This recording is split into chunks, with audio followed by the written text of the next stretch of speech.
This is the Patriots Drive Podcast. We are all Patriots. Where we discuss, analyze, and answer questions to all things happening in the NFL and with our New England Patriots. Now, here's your host, Cole Kelly. Let's go!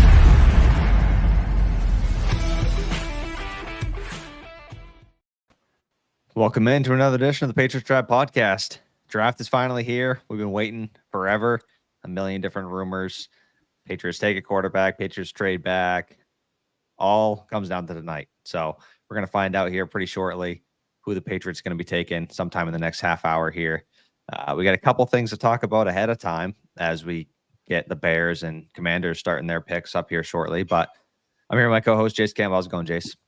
Yeah, it's about time. I'm freaking ready. I'm ready to start. It's my thing says the commissioner comes on in 1 minute and 20 seconds. So it'll officially start here pretty dang soon. And yeah, we can see what the heck the Patriots are going to finally do. Got some people in here already wanting to trade down and take Marvin Harrison Jr. But yeah, let's talk about some of the rumors kind of starting off. I just read something. Drake Maye is now minus 1,000 to be the number 3rd overall pick to the Patriots. So yeah, it's looking pretty likely. And the rumors kind of today were like, oh, are they going to trade down, then trade back up for J.J. McCarthy?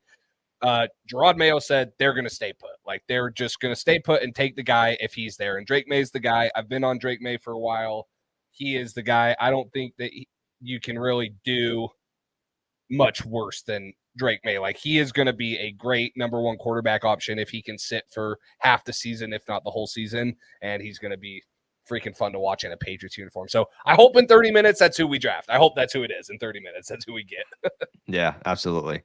And just one thing I wanted to touch on quickly, because I'm sure a lot of Patriots fans are interested. Bill Belichick is on the Pat McAfee show, and he had his big board. He had his quarterback ranking. He had his total big board rankings. Number 1, Caleb Williams. Number 2, Jaden Daniels. 3, Marvin Harrison Jr. 4, Malik Neighbors. 5, Drake Maye. So he has Drake Maye as his 3rd quarterback, but in the same tier as Jaden Daniels and Caleb Williams, and in a separate tier from J.J. McCarthy. So I just thought that was interesting to see Bill's rankings. We heard early on that he was a big fan of Jaden Daniels, and it seems like he does feel that way. And I kind of think that that's how it's more and more in the NFL. It's like tiers. Like, we look at a big board and we're like, hey, like Drake Maye's 1, Caleb, however you rank it, right? A lot of teams look at it as tiers, like, hey, these guys are in my tier 1, or maybe it's just Caleb Williams, tier 1, Jaden Daniels, Drake Maye are tier 2. And then, within those tiers, you probably go off of what you want to. Like, if you're both in tier 2 and you have Jaden Daniels ranked higher, you probably are going to stick to your board and take him. But I just don't think that teams look at it like we kind of do as fans, and even like, pages and podcasts and stuff where it's like, oh, it's got to go like 1, 2, 3, 4, and 5. They're going in tiers. And so it was kind of interesting to see that he had all 3 of those, because some experts had said like, oh, is Caleb Williams number 1, and then it's 2 and 3 is going to be tier 2, and however you look at it. But no, I'm excited to see. It was pretty chalk. Like, I thought there would maybe be like 1 or 2 kind of crazy ones. It was just interesting to hear him talk about like, hey, these guys have the injury concerns, how they mark everything. And so it was just kind of cool to hear a coach and the greatest coach of all time be on the Pat McAfee show and discuss how the draft works and big boards and stuff. So it was exciting. I was kind of hoping there was like one random defensive guy at like number 5 overall ahead of Drake Maye or something, just so we could make fun of him. But yeah, that would have been funny. Belichick did apparently crush Drake May's footwork quite a bit when he was talking about the flaws, and it's a fair flaw. But like Kevin O'Connell said, the Vikings head coach, he was like, that's one of the easiest fixes as far as that goes, just putting in some work and doing that. Well, and it's funny Kevin O'Connell defended him, right? Because you have an offensive-minded coach. I guarantee if Bill found a corner or something that he loved that had bad footwork or technique, he'd be like, oh, I can fix it, right? Like, it's just the difference of philosophy. Bill Belichick being a defensive guy, yeah, you're going to say this.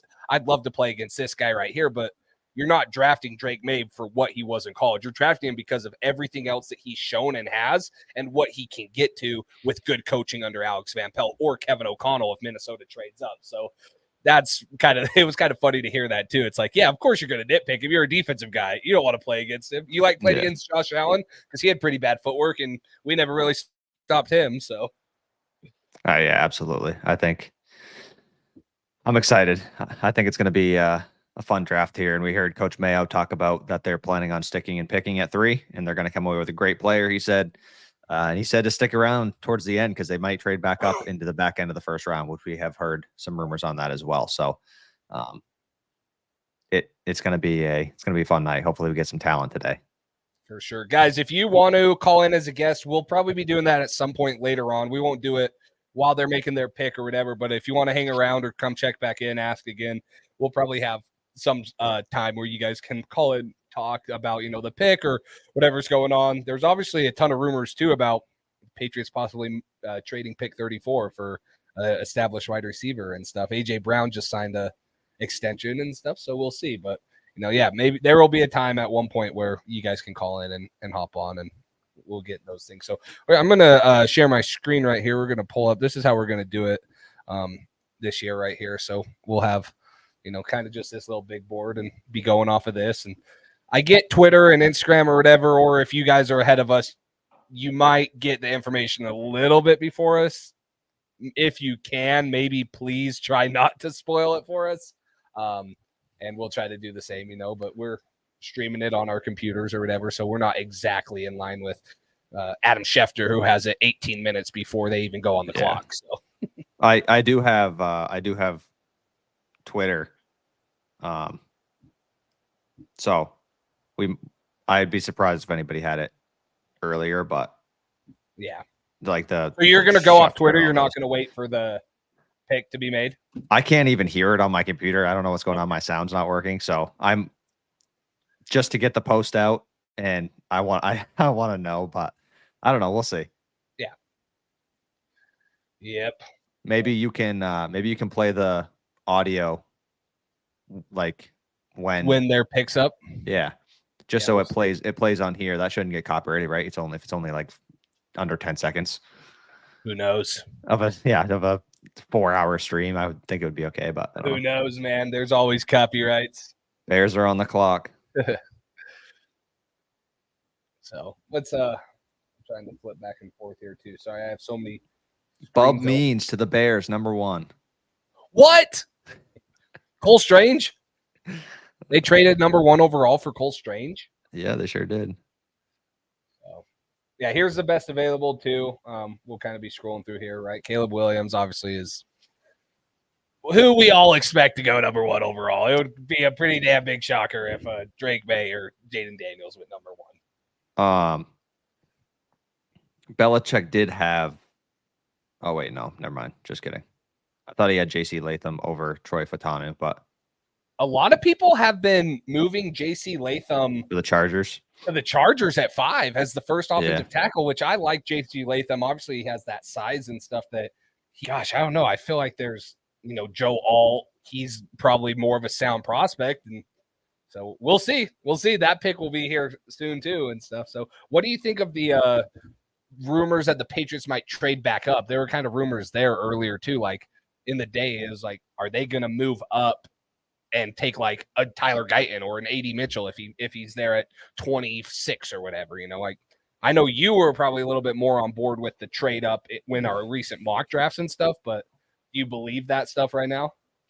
I mean, Mayo did say it, so I do believe that they're going to be considering it.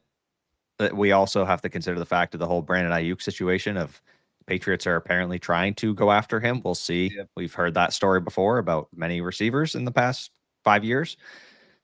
So we'll see what happens. But I definitely, I would be a bigger fan of that than you, just because I think if you can go grab one of those guys who's still in the top tier, first round talents, immediate impact guys at tackle or wide receiver, I think just surrounding your quarterback, who hopefully you're taking at 3 with some talent, I think would be great. So I'm all for it, but I also am okay with sticking and picking at 34 or trading that for Ayuk and giving him a deal, because either way, we need a wide receiver and we need somebody who's proven. And I think he would have great chemistry.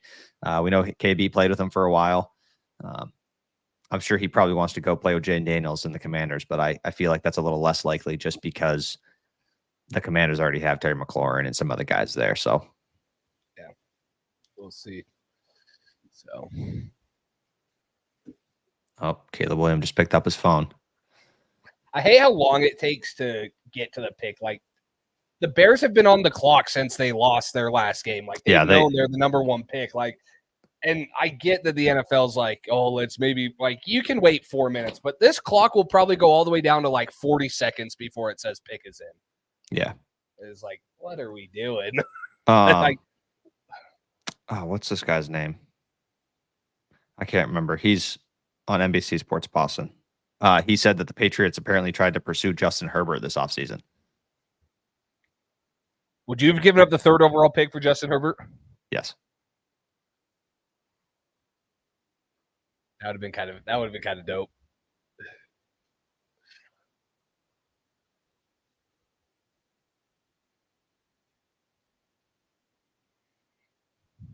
Yeah, somebody just said that the Bears were told to milk the clock, probably. Yes. It's like, come on, everybody knows. Louis Reddick just said that if he was the Bears, he'd take Jaden Daniels. Did he really? Yeah. On ESPN, he's saying right now that if he was in the Bears position, he would take Jaden Daniels. He's a complete package. Yeah, well, we've seen some people say that about Daniels. I think there's too many concerns. Who are we going to get that's better than Herbert for 103? Come on, Tana. This is my buddy that's a Rams fan. He probably wants him to trade up. Oh boy, he doesn't know anything about first round picks. He doesn't know anything about first round picks. You haven't had one in like a decade. Like 2,000 days. Get out of here. Welcome to the first round of the draft, buddy. You familiar with this? Do you even remember what it is? He's gonna be like, "Oh, at least we won a Super Bowl." Yeah. Who beat you guys before you won that one? Twice. Yeah. So. Yeah. Look, 4:35 left. Caleb Williams to the Bears. Duh. Like, I just want to see how long it takes for them. Yeah, I know, right? We're at 4 minutes right now. I guess Evan Lazar was talking about this, how they have some people have access to the team line, like the team lines where they announce the pick first. So that's how some people get it so early. Yeah. A lot of these guys. There it is. See, so it's pretty. It says the pick is in. So it's pretty on par because my ESPN thing too just said the pick is in also. So it's pretty on par. I don't think it's too far behind. Interesting. Moment of truth here. Jaden Daniels. What if he got the phone that was like, "Oh, hey Caleb, I know you've been the number one pick overall for the last year and a half, but we're actually going to go with Jaden." Yeah.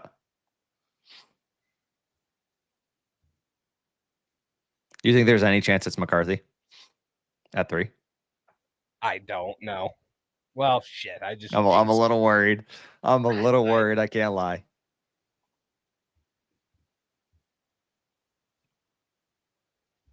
Well, the Bears are happy with who they took. I hope so. Your number one pick. There's literally no one that you like. If you think Marvin Harrison's the pick, take Marvin Harrison and be happy about it.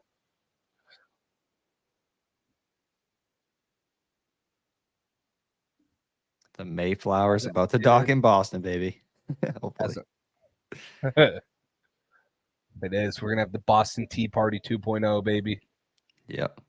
Also, Carlos, I just got to say, there's not many people who are a better Twitter follow than you as far as keeping up, like with all the different things as far as Patriots media goes. He has a clip of anything that comes out from any source. Like it's awesome. It's such a great place to get your Patriots stuff on Twitter. It's impressive because I like Twitter better than Instagram.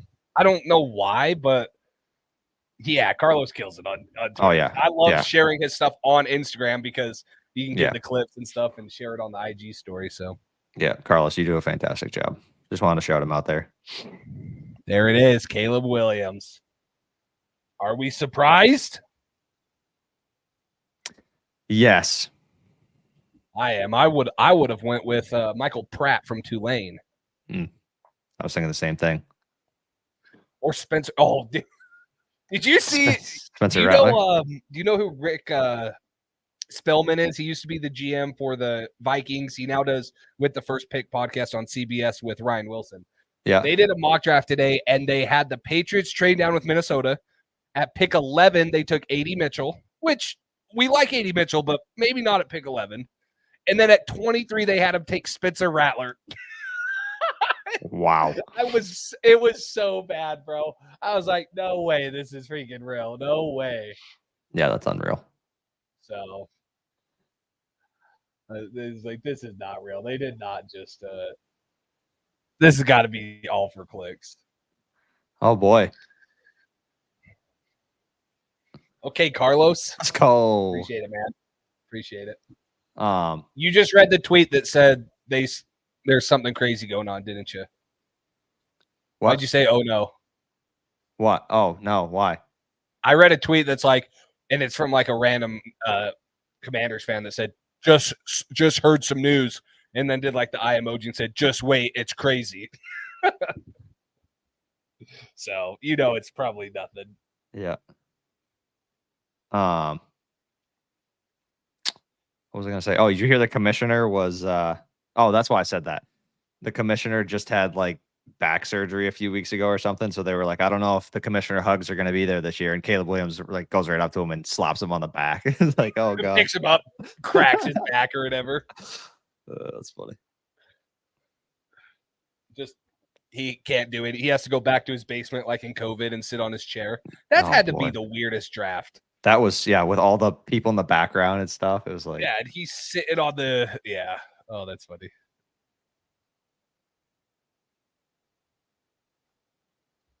I just realized like I have my graphic ready with whoever it is, but still I should probably just in case open up my Photoshop because you never know with these guys. You never know. yeah, I didn't even think about that. I only made 3 different options, so it's gotta be Marvin hopefully it's one Harrison of them. Jr., Drake Maye, Jaden Daniels, or JJ. You didn't do Marvin, you did JJ. I didn't make a JJ one. I'm not gonna risk speaking it into existence. Guys, if we take JJ McCarthy, you know who to blame. It's Cole. Blame Cole. It's absolutely not me. I was talking to Patriots Red Zone earlier, and we both plan to launch monitors and televisions out the window if we take JJ at 3. Monitors. That means you won't be able to go stream. You won't be able to stream the next I got 2 monitors. I can throw one of them out. Okay. Yeah. Okay, that makes sense. Yeah, I guess you're right. We probably should get the stuff. I just have it pulled up just in case. You never know.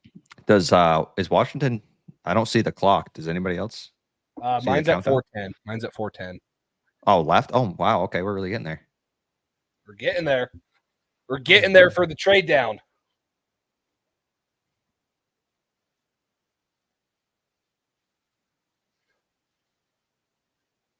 Schefter.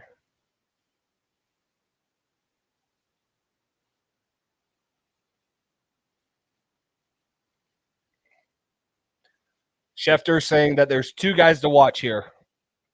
Jaden Daniels, JJ McCarthy. He didn't say Drake Maye. Oh, can you imagine if they take JJ?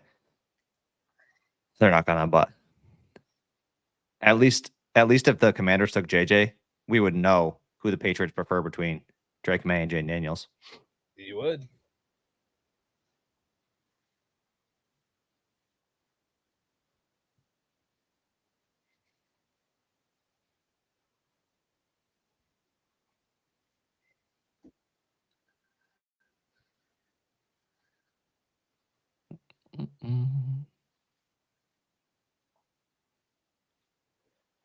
Guys, we got the comment last year too. Forgive the amount of dead air we have. I know on most radio shows or most of the podcasts we have, it's always talking, and we're going to try to answer any comments or anything, but we're probably going to be on for 3.5 hours, and there's a lot to digest between what's going on here, looking up the players and stuff. So excuse the Jaden Daniels. Okay. Jaden Daniels. All right. Is it happening? Commanders have selected quarterback Jaden Daniels. Stop ruining it for me, Cole. Sorry, had to. I'm just kidding. Had to.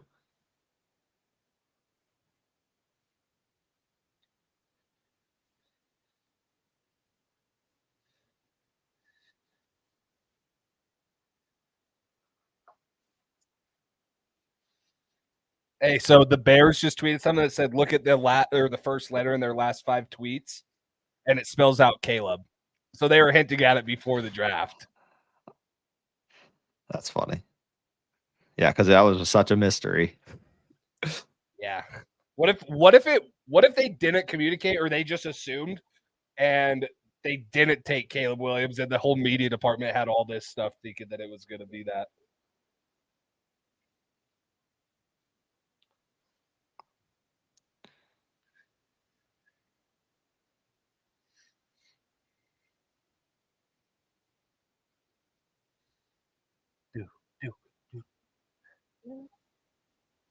Share that. Who are you seeing the tweets from? Because I haven't seen one.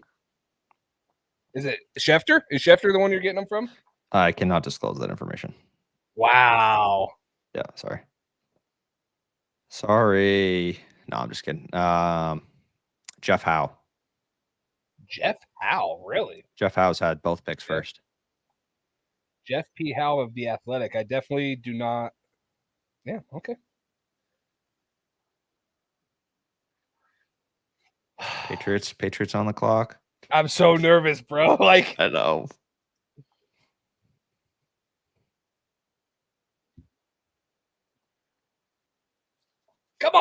come on. Let's see it in the chat, everybody. Is it Drake May? Is it May time? Is it Drake May time? Is it officially Drake May time? They are officially on the clock.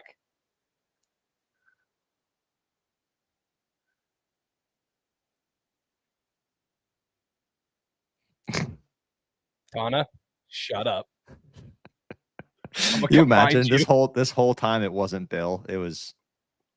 Hey, I got 2 people in my Instagram chat, or 3 people that want Marvin Harrison.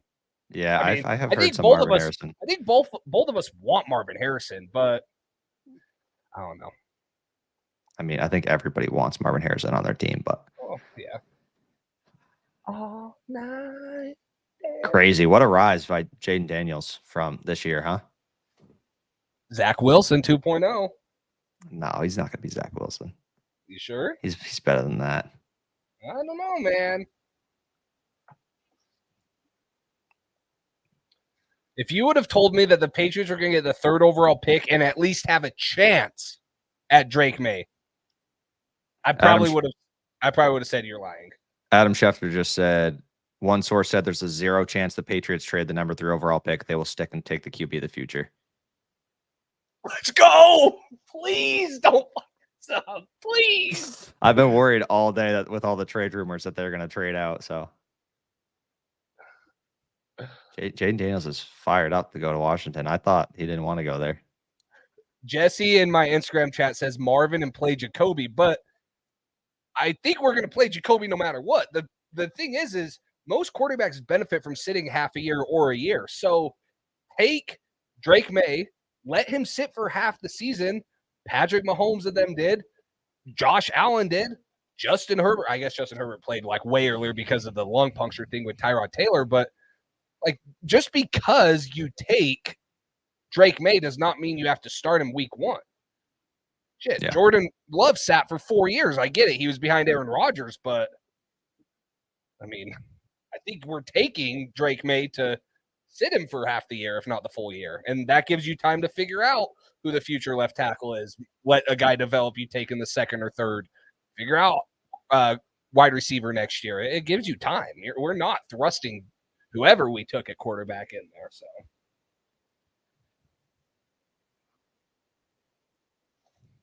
how much time left on the Patriots clock? 5:20. You have the pick, don't you? No, I don't. I'm waiting for it. I'm refreshing like crazy.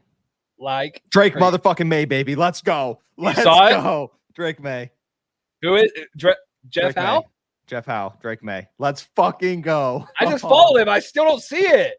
Let's go. Oh my God. Wow. Drake May. Yes. Yes. New era, baby. Oh my God. Let's go. Gosh, yes. I'm gonna wait until I see it, but I'm gonna start. I already posted it. Wow, Cole. Sorry. I'm sorry, dude. I just got excited.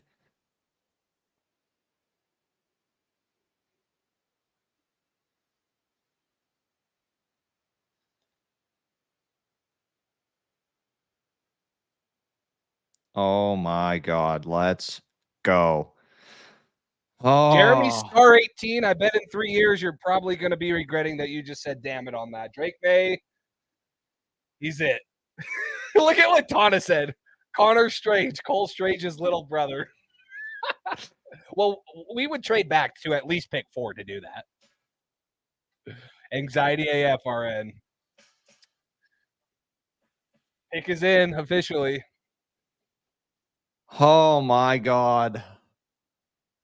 Let's go. Jungle, we all hope he works out. Yes, it's real. Drake Maye, Patriot, baby. It is real. I really wish that I could hear what's happening because I want to watch this, but Oh, shit. Oh, he Well- just said exactly what the tweet said. He said that they took calls from the Giants and the Vikings, but there was a 0% chance they were moving once Jaden Daniels was selected. So it's funny because I think the YouTube audience is hyped for Drake Maye and the Instagram audience hates Drake Maye. So I don't know. Gerard just handed the phone off to Is the Kraft. YouTube the more educated audience? Maybe. Or maybe they just listen to us more often, so they're sold on him because we're sold on him. Possible. So everyone needs to get on the YouTube. Oh my God, dude. Let's go. I mean, I know I've said it before, but like his youth, he's only 21 years old. He has so much time to grow. You take a guy like, and I like Penix, but you take a guy like Penix or Bo Nix or some of them, they're already 24, 25 years old. It's crazy. Here we go. Let's see it officially.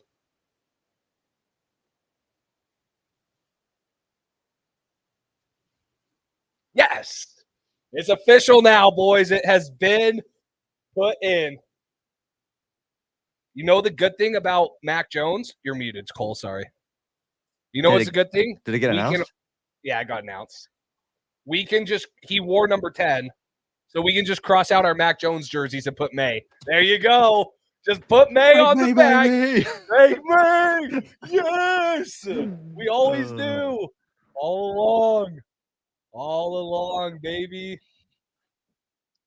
Drake freaking Maye is a New England Patriot. Wow. Oh my gosh. I didn't think wow.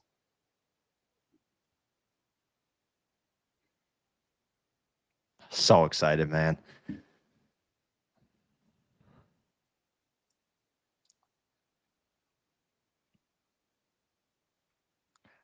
Oh, I wish I could be hearing this. Come on. I don't know why my computer's not working. Oh, let's go.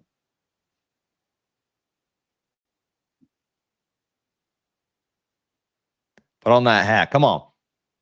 So this is where it's interesting because, like, we thought this is how it was going to go unless a trade-up happened, right? Is Minnesota going to move up, like with Arizona, or are they going to let? Because I think if the Giants get on the clock, I think they take JJ. I think Minnesota goes to 5, and then JC Latham Really? goes at 11. That's major gaslighting by Jim Harbaugh. That's a killer job. If he can get 11 and 23 off of Minnesota, because the Chargers have a lot to do. So I would assume the starter week 1 is Jacoby Brissett. And I would say as well. We haven't had the schedule yet. I don't know when the Patriots bye week is, but I would assume that he is at least a starter through the bye week, if not past it. If it's like week 5, you're probably going to go through week 10 or whatever. I think that it's going to be I think that Drake Maye is going to sit and probably develop for 10, 12 weeks. So I can't believe we got Maye. Drake Maye for life.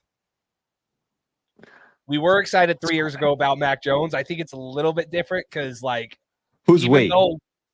You were excited. Don't lie to me. Don't you No, lie. I was not. Yes, you were. No, I was not. You were not excited? No, I was not. I really wasn't. You're crazy. I warmed up to the Mac pick. I did, but originally I was not happy. I wanted Fields. I wanted Fields. Wow. No, remember you? That was the first time that we. No, we weren't live for that one because the first one we were live for was Cole Strange. No. You were live on Instagram, and you called me like a video chat to react to it, and I was like, I wanted Fields. I was pissed we didn't trade up to grab Fields. I'm glad we didn't take Fields either because Fields isn't good. Yeah, I wanted Mac that year. Neither of them would have worked out in the situation they were given. I think Mac Jones could have had success here if he was surrounded better, but we don't have to worry about that now. We got Drake Maye. Let's surround him. Let's do him right, and let's go get Brandon Ayuk, or let's go trade up. Let's go. Let's go. Oh my God, so excited, man.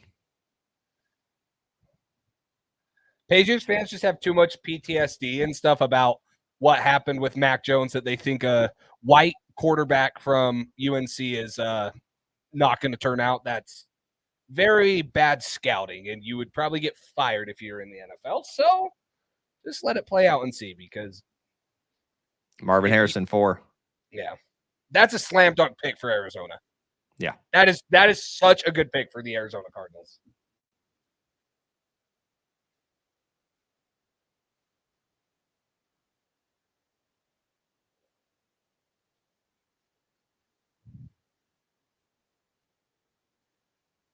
Yes, Drake freaking Maye. Let's go, baby.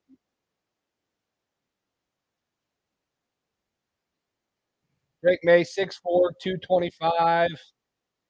Throws the ball freaking with some fire behind it, like strong arm, can drive it into tight windows. And like, I like the Mac Jones pick, but I understood also that like he has a weak arm. Like, not like a weak arm, but like he couldn't drive. Dude, I mean, come on. He's just trolled us. Where do you find your friends, Jace? Come on, man. They're all just football coaches, so I just get my comp for Marvin Harrison Jr. and N'Keal Harry. We should have tried trading N'Keal for Marvin Harrison. If we should pick him up. He's probably available, right? Who? N'Keal. We can probably pick him up, trade him for Marvin Harrison. I think we should trade pick 34 for him. Marvin Harrison? No, for N'Keal Harry. Oh, yeah, sure. Get him back on the roster, right? Yeah. That's how we surrounded Brady with talent. So, yeah. Good point. Let's go, baby. This guy, did you see the Dolphins fan try to give Drake Maye a high five? He didn't give him a high five. No, I didn't. Marvin Harrison Jr. is such a good pick for. This is where things get interesting right here. Yeah, a lot of people thought this was where the draft started because people were like, oh, well, they could go up and trade, or Minnesota's going to trade with the Cardinals, but no, obviously not. So this is a great day to be a Patriots fan, guys. Great. Yeah, it is. I saw a tweet. Somebody said, if Jim Harbaugh hyped up JJ McCarthy this much and then doesn't trade with the Vikings and lets him go to the Giants, he was like, if I was JJ McCarthy, I would tell the whole world that Jim Harbaugh cheated the entire time. And he was just making us cheat every game. We did not want to cheat. He forced us against our will. Yeah. That's funny. I want to see a trade here because I want to see if it's like, because I personally would not trade up for JJ. I get the hype, but I would not risk trading 3 first-round picks for JJ. I'd take 3 first-round picks for Drake Maye and Jane Daniels, but I wouldn't do 3 first-round picks for them. So I'm interested to see who the heck is going to trade up, if anyone. Yeah. I mean, if I'm a quarterback, I want to land in Minnesota. Drake Maye looks like he has so much more swag than Mac Jones, too. I know we're shitting on Mac, which I feel bad, but look at the swag, man. Did you see him and Cam Newton talking? The UNC Blues. Ooh! I didn't. Was he talking? He was asking him about his swag, and Drake Maye goes, I got no swag. I'm sorry. He's like, I just got to rep the UNC colors and got some Jordan 1s, and that's about it. Did you see this? This is his face when he picked up the phone to talk to the Patriots. He's excited, man. Can you imagine if he was like, damn it. I mean, in retrospect, it kind of sucks that 2 years ago or 3 years ago, we took a first-round quarterback, and now we have to take another one. But, like, even when we took one and I liked him and Mac Jones, it was like it didn't have the hype around like Drake Maye does. Drake May's been a dude in college football, and if he was with receivers or an offense like LSU or Alabama or something, he would have put up stupid good numbers. Stupid numbers. Ian Rappaport just tweeted. Nicky Bones. What happened? Oh, he just in my Instagram, he said, "Love this pick. I think this is our guy, fellas." I agree with you. Ian Rappaport said the Patriots had some big time trade offers and decided to stick and pick. I'd like to know what that's conviction right there. If you got all the offers you wanted and you were like, "No, we're going with our guy." I want to know what it was because I figure it starts at 3 first, right? Minnesota was probably offering 11, 23, and a 2025 first. I want to know if it got to any more than that, or if it got to, if there was ever a talk about Justin Jefferson, which I don't think there ever would have been. But I want to know like what was offered, what teams were throwing at New England, because there's one thing to offer trades the weeks coming up because you don't feel the pressure. When you know you have 10 minutes to make a trade and this is probably your final offer, you're throwing the kitchen sink at them. So did the Vikings GM say, "Hey, we'll give you 4 first-round picks," and the Patriots still said no? That would be kind of interesting that'd be interesting to see. Yeah, I wonder how desperate they got.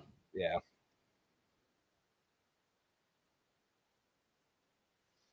Drake. I love seeing all the edits and stuff of Maye. Yep. Officially in a Patriots jersey. It's so sick.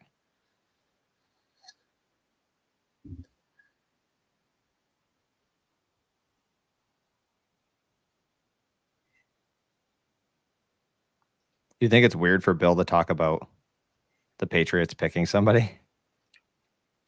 I don't know. Probably. I would assume it's probably a little different.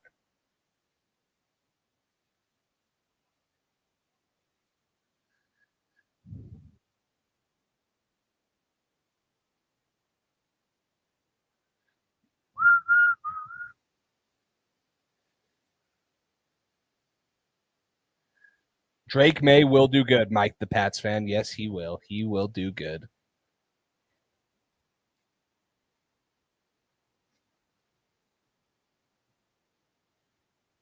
It would have been kind of cool if the rumors were true about Chargers are sticking and picking. Giants can pick JJ if they want, unless the Chargers take him. That would be crazy. What if they take JJ and then trade Herbert for pick 11 to Minnesota? I would want more than that. If you're the Chargers, get 11 and 23, and now you have 3 first-round picks. And you got rid of Herbert, you have J.J. McCarthy, and you can take your O-lineman and receivers still. That would be wild. I mean, I don't know if it's likely, but if – put your money where your mouth is, freaking Jim Harbaugh. Take J.J. That's who you said. Are you surprised? You think Minnesota doesn't like J.J.? No. You surprised they don't want to trade up here and grab the guy? I really think it's similar to the Will Levis stuff. Like people were saying Will Levis was going to be the 2nd overall pick last year. And I think that when it gets down to crunch time, they probably start realizing, hey, because unless I don't think the Raiders or the Broncos want to trade up either. Maybe they do, but like if you're the Vikings, you're in prime position to get a quarterback unless you feel pressure from Denver, Vegas, or one of these teams to jump you. So I just think that, they're probably realizing, maybe it's not worth it. Maybe it's not worth all this to trade up for J.J. McCarthy. So I'm surprised. Who do you think the Chargers end up taking here? You think they'd go with Alt? I would go with Joe. If I'm the Chargers, I would go with Joe Alt. I could see why they would take Latham, but I would go Joe Alt. No doubt about it. I think that's why I thought they might trade back and grab Latham, because that made a little more sense. What about wide receiver? If they were to go wide receiver, you think Chargers go wide receiver? I mean, they just traded Keenan. Traded Keenan and Mike Williams. It's more convincing because they got rid of Mike Williams too, and Quentin Johnson didn't hit. But I think that how Jim Harbaugh's always been at Michigan, they want to run the football. Malik Neighbors and Herbert would be exciting, though. It would be so exciting. Like, because you put Malik Neighbors opposite of Quentin Johnson, it's going to take some pressure off Quentin Johnson. Joe Alt. So think that's the right pick. I agree. I think Joe Alt is the right pick for them. That, like, what Harbaugh wants to do, that's the right pick for them. It seemed like Joe Alt was going to fall right in Tennessee's lap, though. I wonder how that affects their situation. Yeah. I mean, there's still a couple good tackles there that they could take, who's definitely worth that pick. But yeah, I don't know. See, because if New York goes JJ, Tennessee will go they should go Neighbors, in my opinion. Yeah, I mean, they just signed Calvin Ridley. They got DeAndre Hopkins. They got Treylon Burke. So it's like, but they need O-line bad. Their O-line sucks. They do, but or the Jets trade up, and that would be my worst nightmare. If this is JJ McCarthy at pick 6, and Neighbors and Odunze are still there, you will probably see the Jets jump up, or someone else. Someone else will probably jump up for a receiver, in my mind. Would you throw Alt at left tackle or right tackle? Left. Okay. Yeah, me too. Left.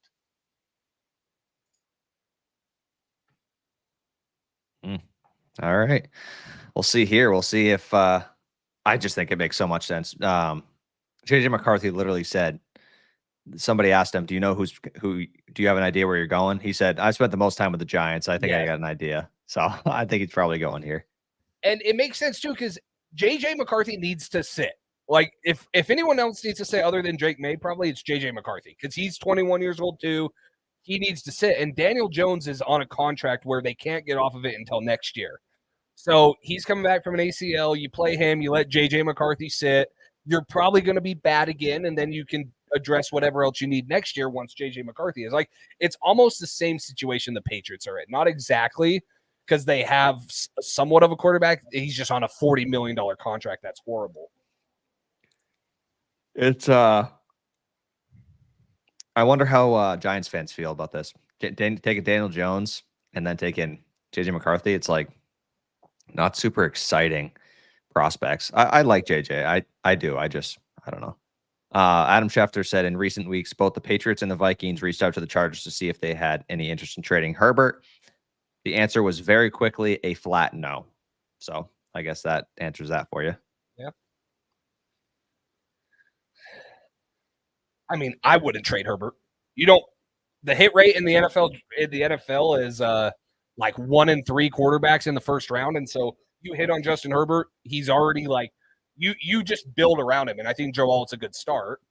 So this is what I wanted to hear. Elliot Wolf on the Patriots trade offers. We had some conversations with other teams, but ultimately we felt like Drake was the player we wanted. There you go. So where will Brock Bowers land? Well, I thought the first choice for him was the Jets. Yeah, me too. But depending on what happens here, there might be a receiver, and they've said that they prefer one of the big 3 receivers over him. So unless teams jump him, I think the Colts is pretty dang likely. I don't really know. Like, he's such a good talent, but I don't know, man. I would say if it's not the Jets, it's probably the Colts, in my opinion. Colts? Because the Bears, it would have been cool to see the tight end. They'd go receiver. I think Bears trade back. Deep. No, they got no picks. Yeah. So that could be a spot that somebody trades up before the Jets to grab a wide receiver. The Jets could flip right there, though.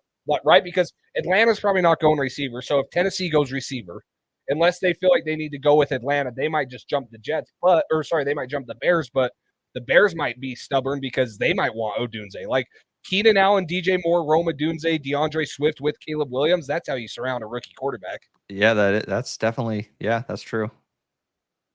So, welcome Drake Maye, QB Massachusetts Gillette Stadium. Let's go. Let's go, Darcy. He is a New England Patriot.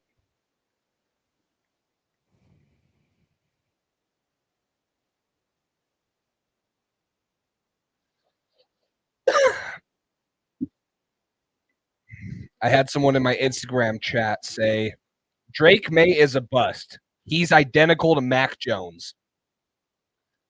I mean, yeah, I'm not going to be a jerk and say you don't know football, but it just feels that somebody with a comment like that though just feels like they haven't turned on the tape. Is what I they would just say. want to follow the stereotype, right? Yeah. Like, Malik Neighbors, Giants. there you go. Wow. So see that I had a feeling the McCarthy hype was fake. That's the right pick for the Giants. That, yeah. Look, dude, Neighbors Daniel is Jones. I don't know, man. no. I agree. Daniel Jones is not good, but Malik Neighbors is a dog, though. Malik Neighbors is dog. so much. He is so much better than JJ McCarthy. So just take him.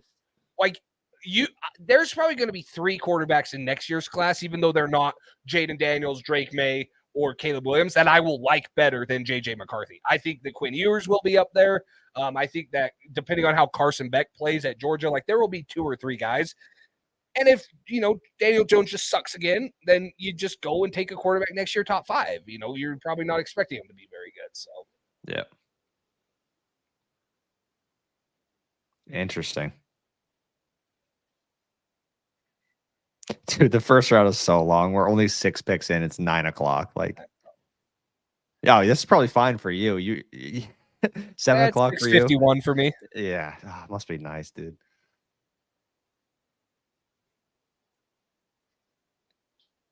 Okay, so Elliot Wolf on Drake Maye. I think we need to support him any way we can. On the field, off the field. We need to add some weapons. We need to shore up the offensive line. I like it. That's what I like to hear. The one thing that sucks. That's where he should have announced we just traded for Brandon Ayuk. Drop the mic. That would be so crazy. Just walks off. And that's the only thing is you probably understand you can't do both of those this year. Right? You can do one if you hit on a receiver at 34 or an offensive tackle, or if you trade back up in the first, or if you just trade for Brandon Ayuk, you can fix one of them. But that's why it's ideally like, hey, this is probably a 2 or 3 year deal. Drake Maye's not going to start much this year. We're going to figure out what we're going to do with O-line and receiver, and you can make it more favorable for him this year. But yeah, to me, it's like, yeah, you ideally, you got to address receiver or offensive tackle in the second round and hope and just pray that that's kind of the answer. Like whoever you take there is the answer. So it does make it like everyone's always worried about paying a receiver a huge contract. Guys, you're going to have Drake Maye, who we believe is going to be a great quarterback on a rookie deal for 5 years. That money that most quarterbacks eat up can go to a Brandon Ayuk, can go to a T. Higgins. Why you develop Drake Maye on a rookie contract? That's why having a guy on a rookie contract is so favorable in the NFL. Look at what the Dolphins did with Tua, right? Mm-hmm. Like they were able to get Tyreek Hill, pay him $30 million a year. They were able to draft Jalen Waddle. They were able to trade for Jalen Ramsey. They were able to do so much unique stuff because of what they had in a rookie contract. So you just create so much flexibility if Drake Maye's the guy, which you're believing. Absolutely. Hey, so if you're Tennessee, what are you going here? Are you going Odunze? Or are you taking O-line? Because I just think they need O-line so bad, man. I really do. Yeah. I like Olufashanu. He's raw, but he's got the upside. Like he's a top 10 pick just off of his athleticism and talent alone. So yeah, I mean, I would, if I was taking him, I'd probably go there because you took Skoronski last year, who's a left guard, and you pair him and Olufashanu together on the left side. That's a pretty dang good offensive line because Will Levis did show some stuff at the end of last year. And they already signed Calvin Ridley. So yeah. Yeah, I mean, I would rather have JJ McCarthy than Will Levis, but really? Yeah, I would. So I was firm on the record last year. I would rather have Will Levis than Anthony Richardson. I definitely wouldn't rather have that. See, and I'm still. You're still on that train? I'm not still on that train, but like it hasn't been proved. Like I haven't been proven wrong. Like Will Levis showed enough to be a good NFL quarterback last year. Anthony Richardson got hurt. He showed that he can run the ball. But if Anthony Richardson deals with injuries his whole career like Cam Newton does, and Will Levis keeps playing like he did at the end of the season for Tennessee, then yeah, maybe that statement's true. But I mean, I was just like, I thought Will Levis was good. Anthony Richardson had never completed like over 60% of his passes in college, but no, obviously he's a crazy good athlete. I was actually kind of disappointed that he wasn't playing when New England played Indianapolis because he's fun to watch, man. Yeah, he is. So you are a Will Levis fan, sounds like, huh? I was higher on him than most. I wouldn't have taken him second overall, right? He wasn't better than Stroud or Bryce Young coming out of college, right? In the scouting process. I wouldn't have taken Anthony Richardson fourth overall, but I got why they did it. I had Levis as my quarterback 3 in last year's class. So yeah, I think that he showed enough last year that he can be a good quarterback, and I think Tennessee's doing some good things. Who'd they take? You have it. Oh. No, Elliot Wolf said the Patriots knew a long time ago that Washington was taking Jaden Daniels, so they zeroed in on Drake Maye. Yes. Okay. Let's go, baby. Evan Lazar tweeted, "Did you have any hesitancy in selecting Drake Maye, Elliot Wolf, and Gerard Mayo?" No. Saw that, yeah. Good. It helps when you have a good offensive coordinator like Alex Van Pelt and a guy that's been around a lot of good NFL quarterbacks to say, hey, there's inconsistencies for sure. But if you believe in your staff. Believe in me, believe in the staff. I can work him out of him. This kid has everything you want in an NFL quarterback. So Elliot Wolf said, oh, never mind, hang on. J.C. Latham. Wow. So they go to a true right tackle. Wow. Yep. That's surprising. Yeah. He's a good player, though. Like the laziness, though. He was that last play against Michigan. I mean, I know it's cliche, but like that's like what worries you about Trent Brown. That's what worries you about him. But he has everything else, man. Let me pull him up, man. Yeah, he's Elliot Wolf said we have 7 more picks. We'll probably move around a little bit, hopefully acquire some more picks. See, and I've always said I thought it was more likely they traded down with the second pick, like the second round to maybe 38, 39 because of how deep the class is. Maybe get an extra 4th or 5th. I just hope we don't have 34. I hope it's going to Brandon Ayuk. That'd be nice. You probably won't know that till tomorrow, though, right? Like, that's not going to be a today thing. That's going to be a tomorrow thing when. Well, that's what's frustrating, though, is you got to know that because if it's a tomorrow thing and you want to trade up for A.D. Mitchell or Brian Thomas Jr., then you're screwed. So you kind of have to know the answer to that question. Yeah, you're right. So J.C. Latham. But that's what people said, though. That's what people said. Oh, if the Niners take a wide receiver today, then you'll know Brandon Ayuk is getting traded or Debo. Yeah. But I just feel like you gotta know. Yeah. J.C. Latham, 6'6", 342 pounds. He didn't do any testing, but played pretty much all right tackle. Freaking monster of a man. I mean, the only dude that's probably bigger than him is why am I drawing a blank on the Georgia guy? Oh, Mims? Amarius Mims. Yeah, like these two guys are mountain mammoth of men, and they play. Oh, yeah. So. RG3 just tweeted, well, not just tweeted, 17 minutes ago. Drake Maye has everything you want from a franchise quarterback. Strong arm, playmaking ability, can throw from any platform, and he doesn't back down when adversity strikes. He just wants to play ball and compete. Now he does it for the storied Patriots in the post-Brady era. And I agree with this one by Jungle. Like, guys, as much as we watch the film or we study it up and, like, art knowledge and your guys' knowledge too, like, we are not NFL scouts, and none of us could be. I'm not claiming I could be an NFL scout. I'm claiming off of what I know from when I played, from when I coach right now. Cole, what he likes in NFL quarterbacks now. You guys, what you like. There's no right or wrong in scouting at this point. You look. We'll know in 3 years. You'll know in 2 or 3 years. There's no right or wrong right now. Right now, the right pick was Drake Maye because of what he can do and what he can achieve. And if the scouts believe it, like Jungle said right here, we as fans should believe it because those NFL coaches and scouts get paid a hell of a lot more money to build a team and to do it. And that's what's so frustrating about the Mac Jones thing is you thought that there was something in Mac Jones that he maybe had a chance to develop, and then he got screwed over by a bunch of things. So that's why we got to trust him, and trust maybe was a little bit broken in the last couple of years because of what happened, but yeah. What did you watch the segment of Bill Belichick on the Patriot? No, I haven't seen it yet. 24 years ago, joining us. 3rd overall pick. What I've been told, you hear this, Cole? Can you hear this? If I move, I'm going to move my computer here and listen to the audio of what Pat McAfee said, or what Bill Belichick said on the Pat McAfee show. Are you trying to show me or not trying to show me? I'm going to play the audio. Oh, Just okay. tell me if Okay. you- Yeah. Okay. The internet is reporting that the pick is in Boston. Connor, Nationwide is on our side, and Drake Maye is going to be on. No way! New England Patriots.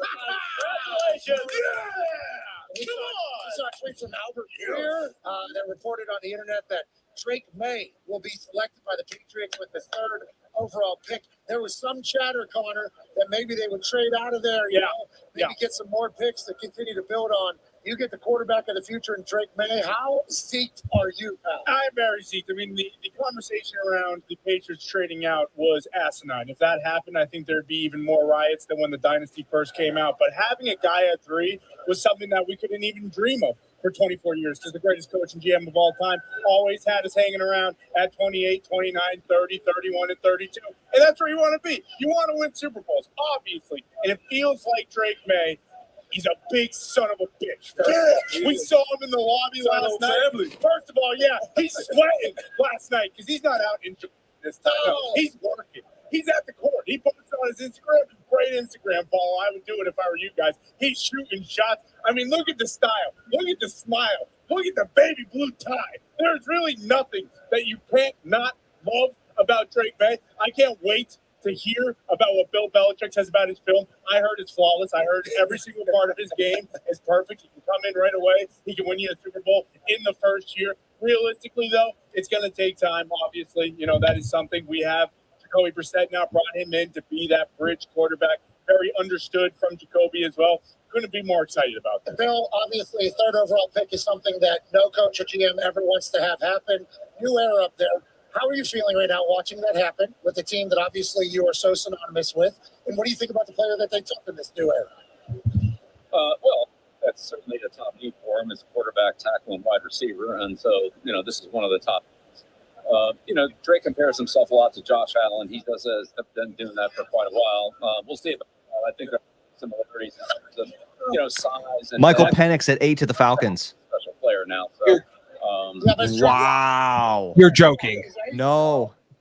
That's People crazy. said that he might come off super early, but I didn't know. I saw that. I saw a couple of people say Falcons to keep an eye on, but I didn't. I don't know. Wow. Wait, Before they McCarthy. just signed Cousins. They just signed Kirk Cousins. They can get out of the deal after 2 years, though.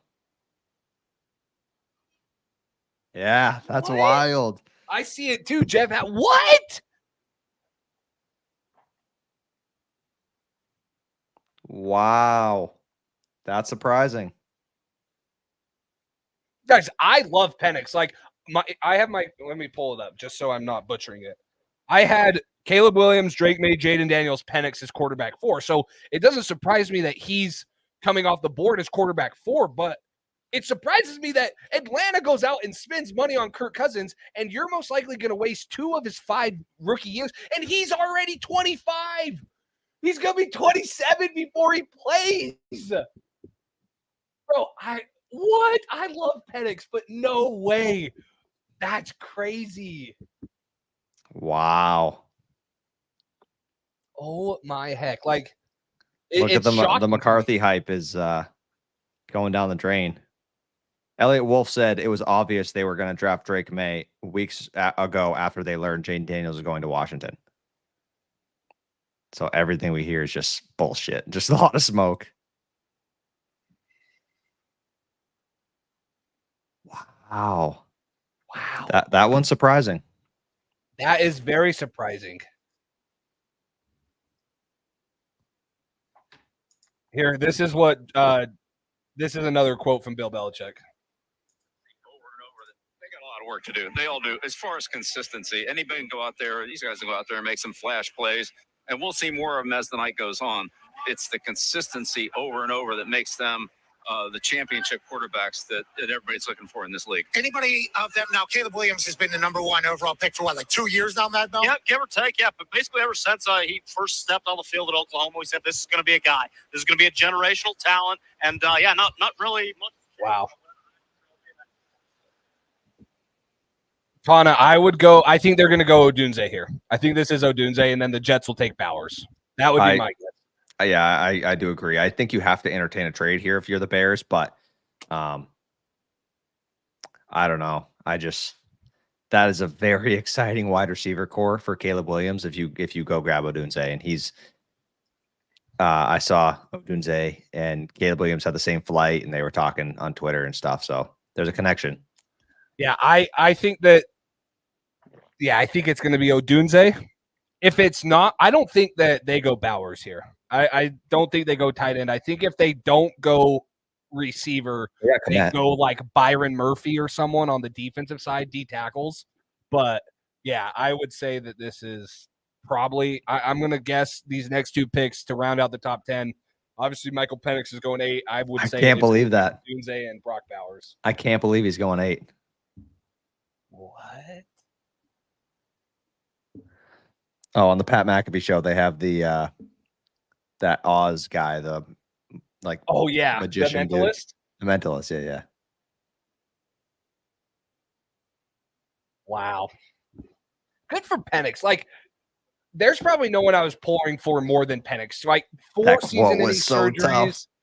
The quote where he said the EKG. Oh, that was so tough. I don't want anyone else to. Well, obviously Drake Maye, but like, I'm a Penix fan. No matter where he went, unless it was like the Bills or someone, like I was going to cheer for Michael Penix. I think that he showed like everything he handled and passed and did in the pre-draft process. I was so excited about Penix. So, how pissed are you that? How pissed are you if you're Kirk Cousins right now? 8 overall, you could have gone and got me anyone. But who do they need? They have Bijan. They have Drake London. They have Kyle Pitts. I would have taken Odunze. I wouldn't have minded that if I was. I mean, they I know they need edge rusher and stuff like that, but look at Penix, baby. Look at Penix. Good job, Michael. That's awesome. I mean, they need help defensively too. Like they need some secondary help. They could have taken like the top corner, whoever they had up there. So, I mean, it's definitely just so weird to take a quarterback there. Tana, I would share this quote, but I don't want that profanity on the screen. But you know, I've always been a Penix guy. I've always loved Penix.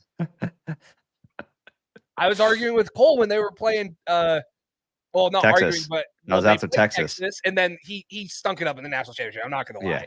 After Texas, you were like, take Penix at 3. Take Penix No, 3. I never said at 3. I said take Marvin Harrison and trade and get Penix at 34. But no. You were like, Penix is going to be in the top 5. You were after the Texas. Get it game, right. I said trade to pick 1 and take him. Come on, don't butcher my big board. All right. But yeah, no. After that Texas game, his hype was going crazy. But even after that poor national championship, still goes top 8, still top 10. So McCarthy 11 out of the top 10 with no defensive players taken. Yeah, probably. And I guess if you're looking, my first player on Leatu Latu's 8 on my big board. He was the first defensive player. The next one was Cooper DeJean, and then Rome Odunze. Yeah. Damn, bro. Gosh, Chicago, bro. That's a haul. Caleb Williams, Rome Odunze, plus you added DeAndre Swift and Keenan Allen in the offseason. That offense is going to be nasty. That is how you surround your young quarterback. Wow. That's how you do it. It would have been kind of cool to see the Colts trade up and get Marvin Harrison Jr. Yeah, I would have liked that. Some rumors about that.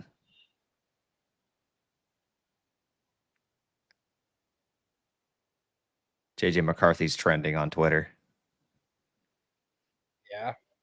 Yeah. You think he goes 11?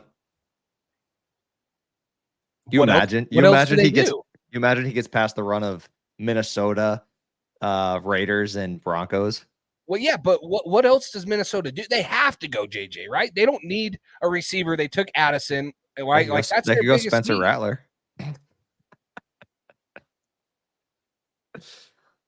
What's the Joe Milton? They go Joe Milton, get a big arm Ooh, guy. There you go. Dude, props to Minnesota because like they could have easily have thrown the farm for someone, and if they're really comfortable with JJ and that's who they wanted to trade up in the second or trade up to pick 4 they're going to have a chance to get him at 11. They sure are. What if JJ's just like a 4th round pick? Like, listen, we had Will Levis as a number 2 pick last year, heavy favorite going into the draft, and it ended up he didn't even go in the first round, or he went like right at the end, right? yeah. Look at dude, Mel Kiper had like Drake Maye and Penix like way far down, didn't he? Kiper did? Yeah, didn't Kiper? Let me pull it up. Oh, I don't know. I didn't see his last one. I looked at Schrager's and Daniel Jeremiah. They both had us taking Drake Maye. Well, I mean, like his big board. So he had Drake Maye at 6, which I guess that's fine. That's fine. I get it. I mean, there's concerns. JJ at 15, Penix at 24, which I mean, I have Penix at 27, not far off. All right, here we go. Vikings just traded with the Jets. So the Broncos Raiders were trading up ahead. They were trying to trade up. It's they have to like. Here's JJ. Here's the JJ pick. I wonder what that cost. We would have 1 pick. CJ Stroud said Drake Maye's his favorite quarterback in the class this year. If he's half as good as Drake Maye was last year, I love CJ. CJ is such a dog. I love CJ. I mean, if I'm guessing, I don't think the Jets got an extra first for this. They probably got pick 11 and a third. What? Wait. Minnesota doesn't have a 2nd or 3rd round pick. There's no way they traded 23. That would have been bonkers. No. So it would probably a future 2nd or 3rd. So Minnesota has pick 11 and 23 and 2 4s, and that's it. Oh, wait, no, sorry. I'm missing it. 2 4s, 2 5ths, a 6th, and 2 7ths. So maybe they went like a 1st and, like you said, a future 2nd. Do they have a future 2nd? Yeah. Yeah, I would assume this isn't much to move up for them.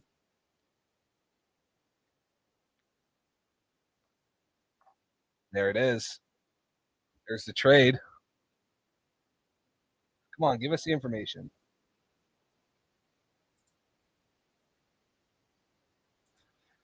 Multiple coaches and scouts. All right. Scouts pegged New England as Maye's ideal landing spot.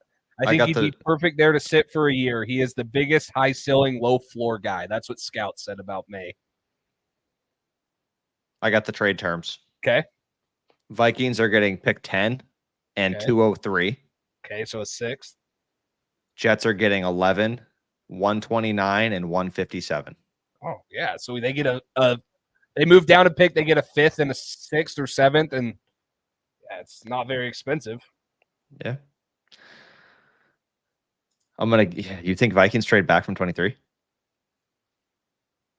No, I mean, I guess because they don't have a ton of picks in the second. They don't have a day 2 pick right now. Yeah, they were getting that for the ammo to move up for quarterback, right?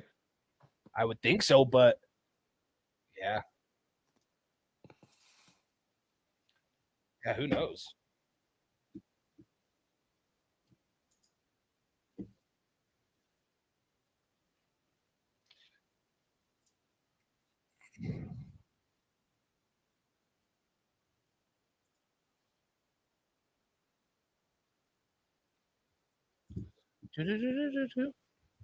JJ McCarthy. Yeah. Made sense. You got to be so happy if you're JJ, dude. There's no better place for a quarterback than Minnesota right now. Yeah. It's a good spot. Good spot for him. For sure.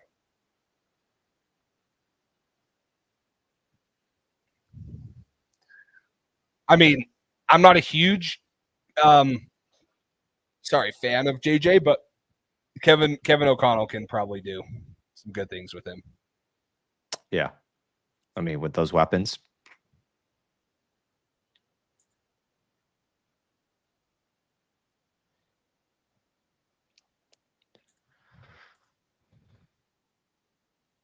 I should probably find my trade format in case we trade, huh?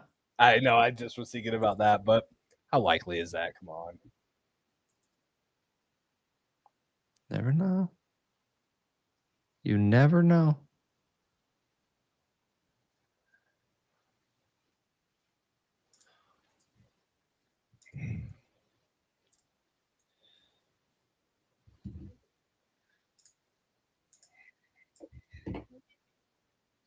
Do the Jets try to protect Rodgers?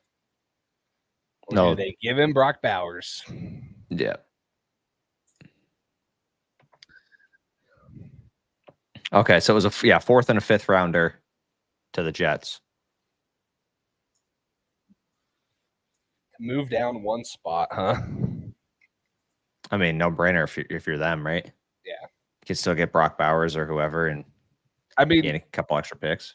Yeah, Jungle. I mean, for what they were saying they're going to have to give up to possibly move up to pick 4 and take JJ. I mean, moving up and only giving up a 4th and a 5th. Yeah, it's they made out good. They made out good. Yeah, they did.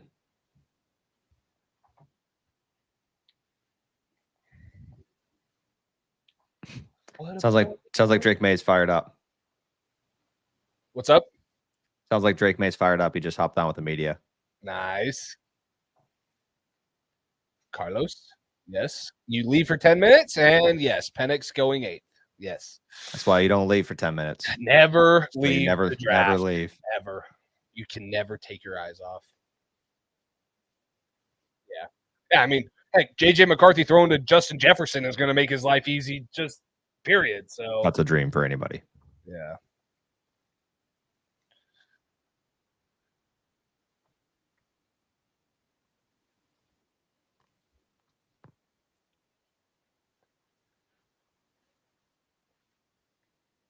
Man, how excited are you if you're a Bears fan?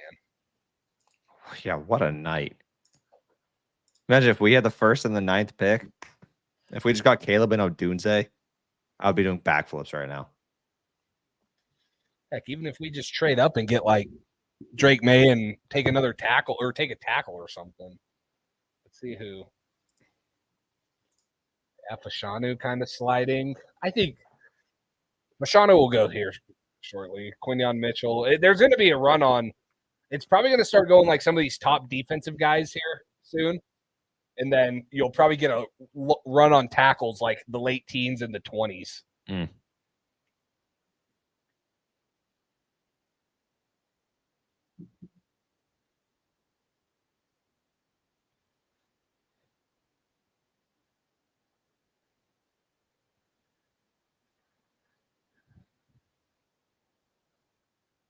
This is an interesting quote by Elliot Wolf.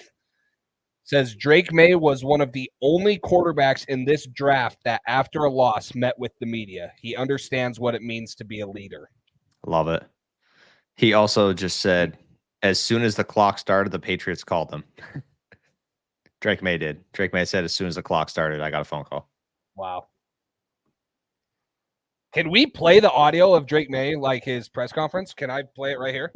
I have no idea. You can try. Yeah. If I have it on my That's what I remember. You want to add it on the thing? Just kind of keep going. Yeah, let me.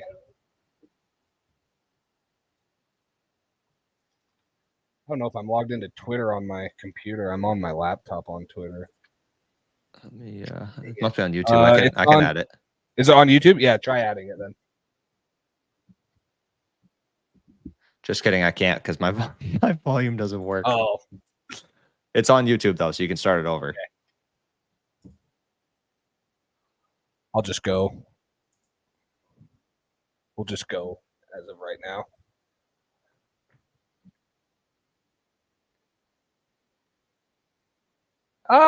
Get out of here. It's on the Patriots. Yes.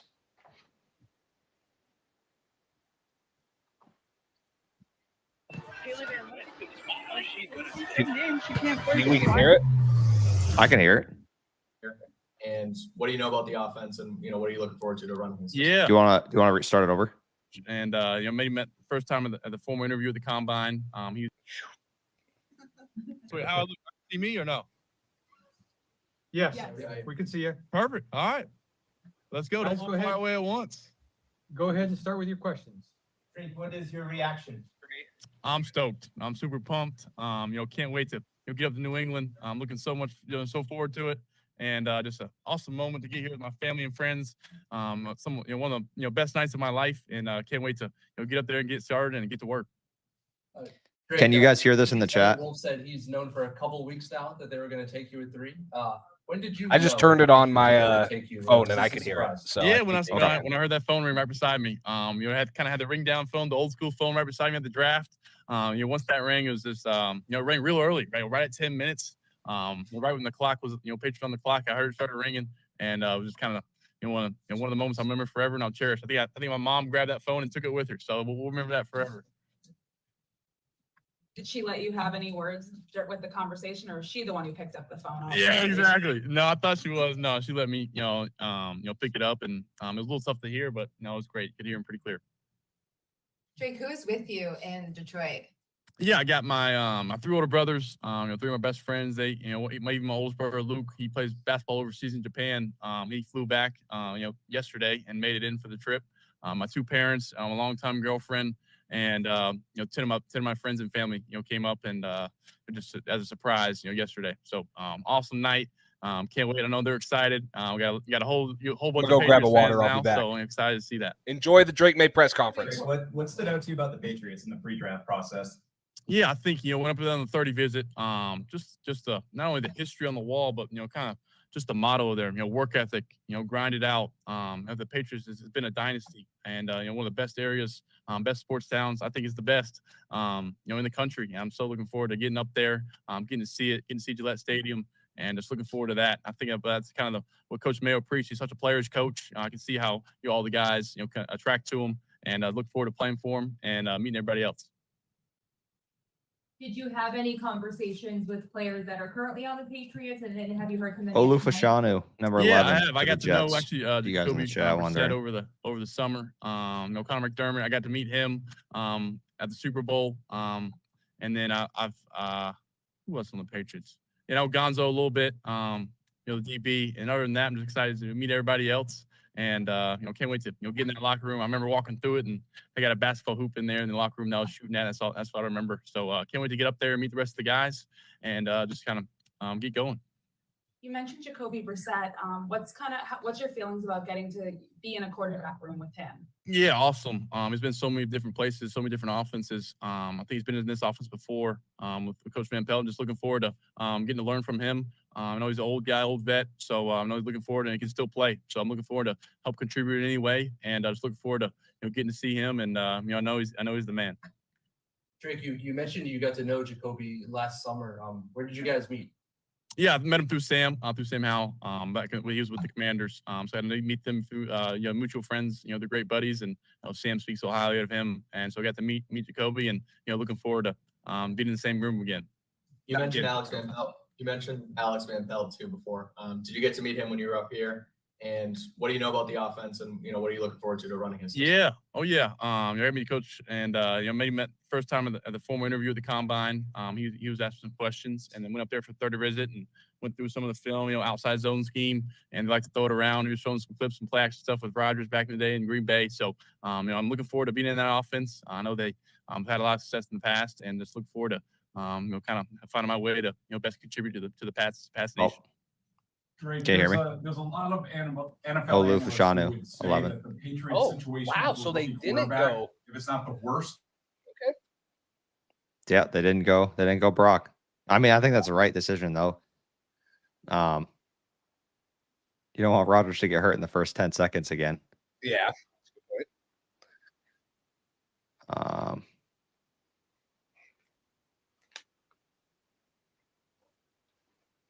No defensive players drafted in the top 10 or the top 12. Although they did, yeah, Tyron Smith, they added this offseason. I forgot about that.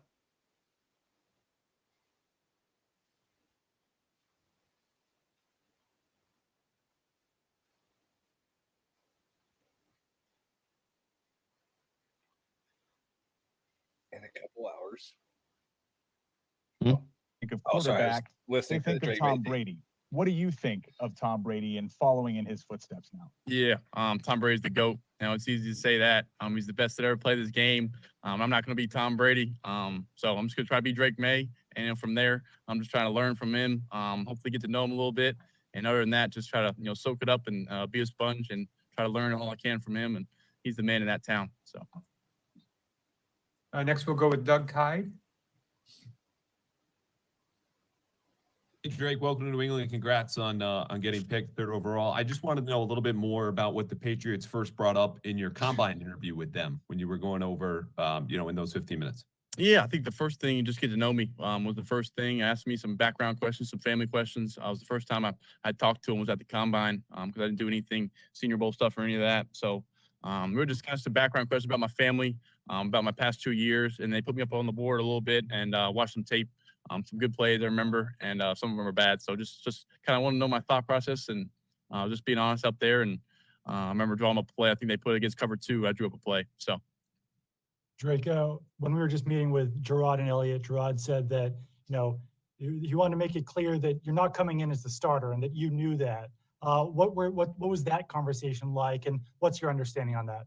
Yeah, they asked me, Coach, they asked me, in front of, just me in front of a bunch of coaches, and just, I think my first thing is help any way I can contribute. I'm prepared and be ready to be the starter. But at the same time, I think that as a young guy coming in there, it's not given to you. You got to earn it. The NFL is someplace you got to work your butt off, and my job is to go in there and earn the guys' respect. Help help whoever is a starter. If I'm not, be the best player they can and help the team win. Next question, Taylor Kyles. Greg, first of all, congratulations. Welcome to New England.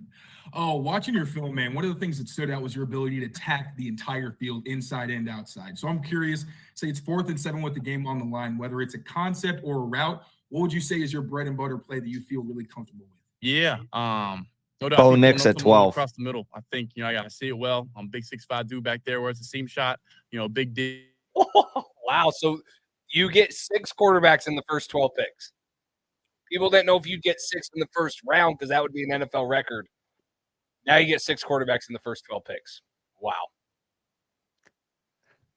A buddy of mine was just texting me today, said that he had a bet going with one of his friends about Bo Nix going in the first round. So he just wants some money. Wow. I would have taken it. I thought Bo Nix was going to be a first round guy. And I think the Broncos are a pretty good fit for him. Sean Payton will do good for him. Feeds off outside noise, or you're the type that stays in his lane, it doesn't really motivate you? What's your mindset when it comes to that? Yeah, I think control what I can control. That's the biggest thing. All the outside noise is part of the media trying to make headlines. And the biggest thing for me is to worry about my play on the field, and I worry about my how I am as a teammate in the locker room and a man in the community. So that's what I'm worried about. All the outside noise, I think comes with my play on the field, and that's what I can control. I'll take a couple of final questions from inside the room. Karen Gregan. Hey, Drake. Elliot Wolf said he appreciated and liked that you had an ability to elevate the players around you. How do you feel you're able to do that? No doubt. I think that's a huge part of being a quarterback. You're the face of the team. They look to you, and my responsibility is to get the guys, get to know them personally. I think that's the biggest thing. Genuine relationships. That's kind of what I feed off of. Get to know the guys truly, because you may not be able to handle the different guys the same way. One guy you may be able to get on them, get on them a little bit, yell at them or be a little harder on them. Like some back in North Carolina, some of the receivers I could do that, and some of the offensive linemen I was more kind of gentle and friendly and just picking them up. So get to know the guys personally. I think that's the biggest thing, and just be one of the guys. I think coming in there as a top 3 pick rookie, I think you kind of just stay humble and don't let that worry about my play on the field and then winning games. And that's not what I'm playing the game for. I talk about I love football. I love winning, and I think the biggest thing is I hate losing. Hate losing anything I do. It don't matter what it is. Thanks, Drake.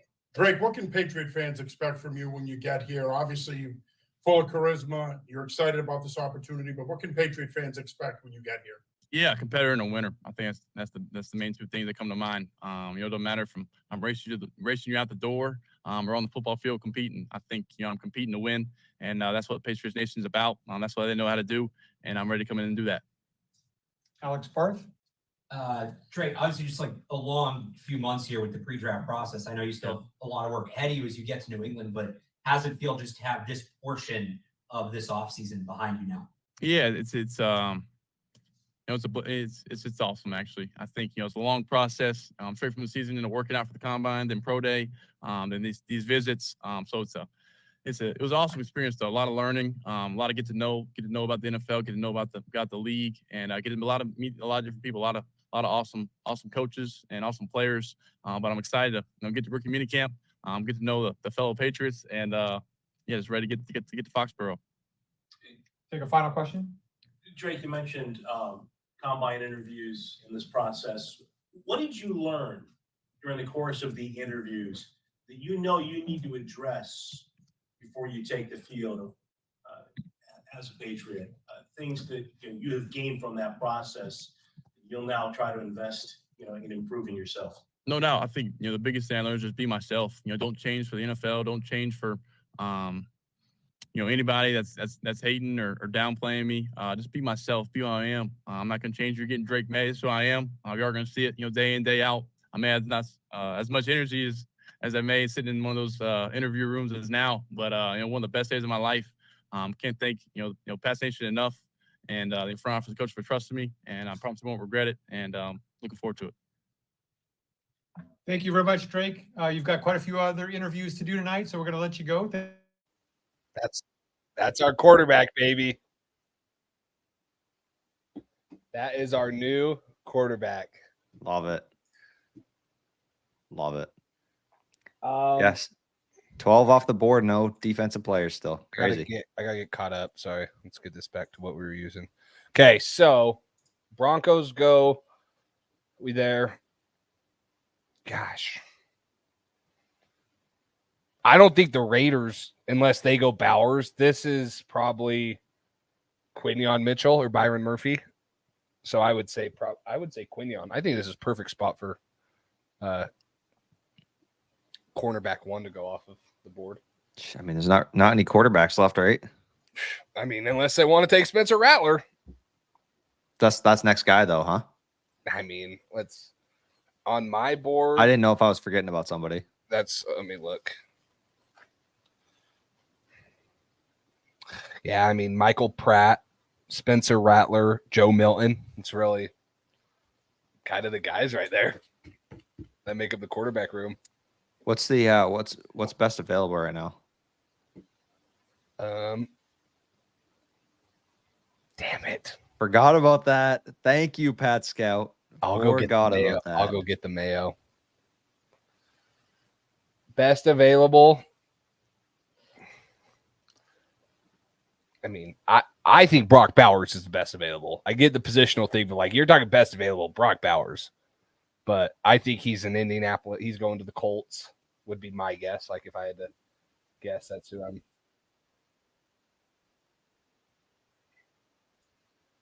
So. Mayonnaise.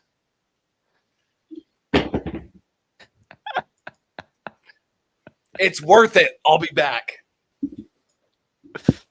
Pat Scout. I'm glad you remembered that.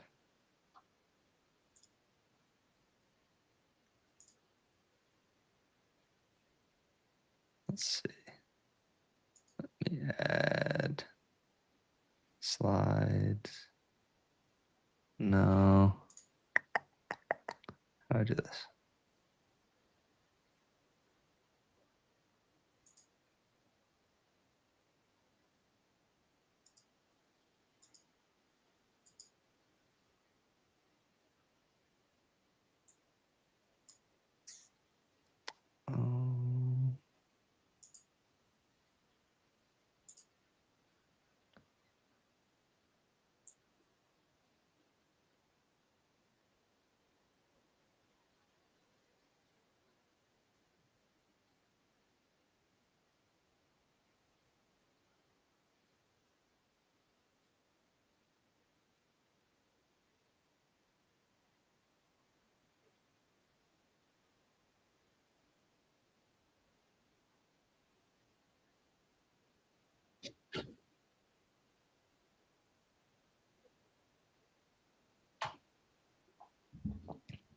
Should we go full screen on Jace?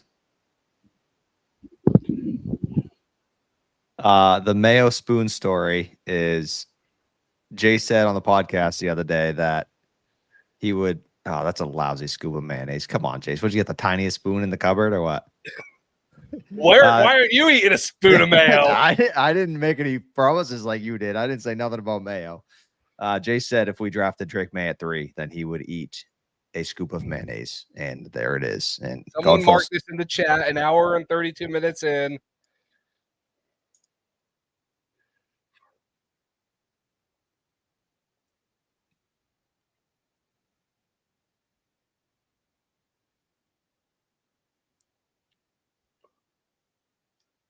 Oh.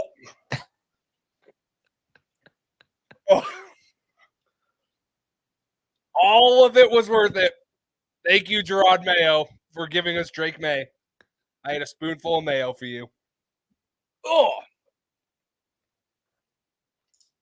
that spoon wasn't cleaned off completely. I just want to let you know. watching me deep throat a spoon. Finish the jar. Get out of here, Jungle. That's facts. Finish the jar. Drake May. How passionate are you about him? I think I just ate like 400 grams of fat just in that mayo scoop. It's so gross. Who cares? Ugh, I can't believe I did that. Raiders, Brock Bowers. Interesting. The Raiders took Bowers? Yeah. I mean, that best player I available. had him at 7 on my big board. He is the best available. I don't blame him.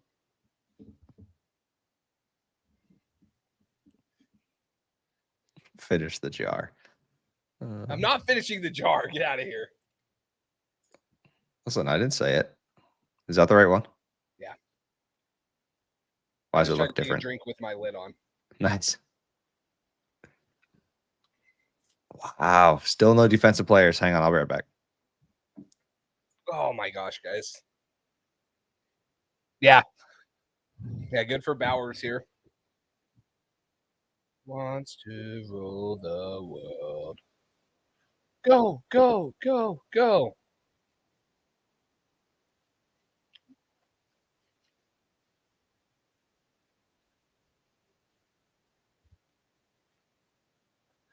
Guys, I can't believe I just ate a spoonful of mayo.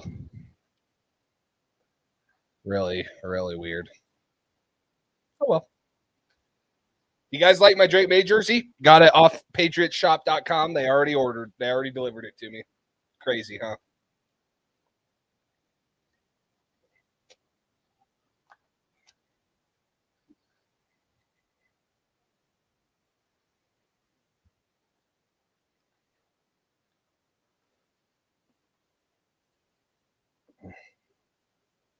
Pat Scout, how long until I see that on your story? Because I know you just clipped that.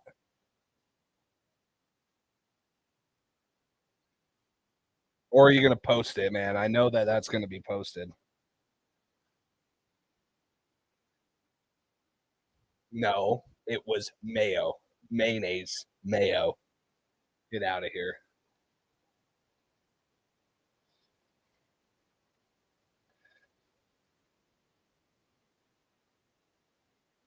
Wildcat? Are they going to run Wildcat? Oh, 1 minute ago. There you go. I knew it was coming.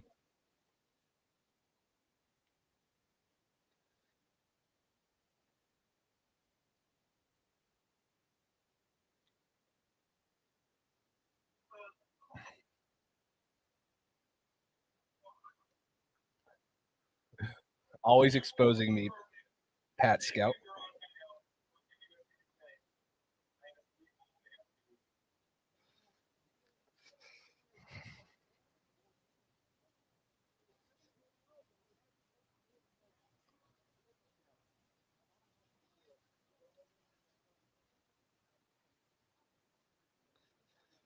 My fiance absolutely hates mayo.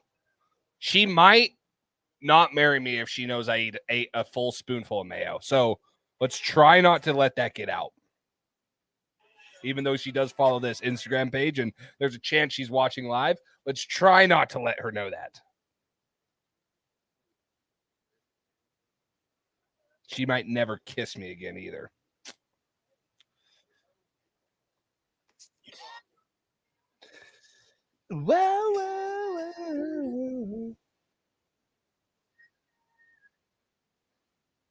Tana, Jackson Powers Johnson, huh?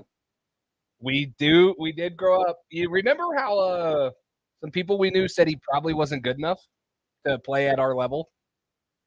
That was probably wrong. Where'd you have him on your big board coming out of high school? Like 69th? I don't remember you being too high on him either. So, no, I like Jackson Powers Johnson. He's my number one ranked interior guy. So on my big board, I have him at 22nd overall. He's the number one interior guy. He's physical. He plays like a brick. He's got good lower half. I mean, he's a good athlete too for an interior offensive line. What you want, anchors well. So I mean, I would love Jackson Powers Johnson if I was like the Steelers or someone that need an interior guy down here. Jacksonville might be one of those guys. Miami definitely needs an interior guy. He will be. I think he's going to be a first round pick. Some people said maybe not, but I think he's going to be a first round pick. There's no way he shouldn't be, in my opinion.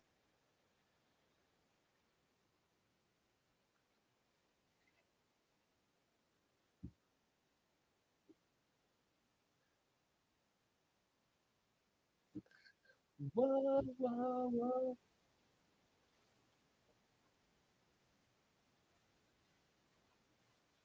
Are we going to get a trade up?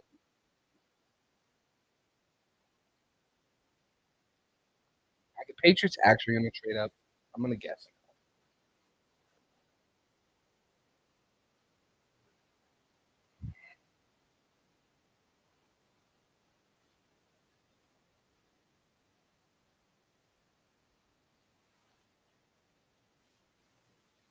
Is this a lie, Tana? Are you lying to us? Hey, if he gets drafted by the Patriots, I need you to hook me up with an interview. I need you to hook me up with that if he gets drafted there. So just remember that.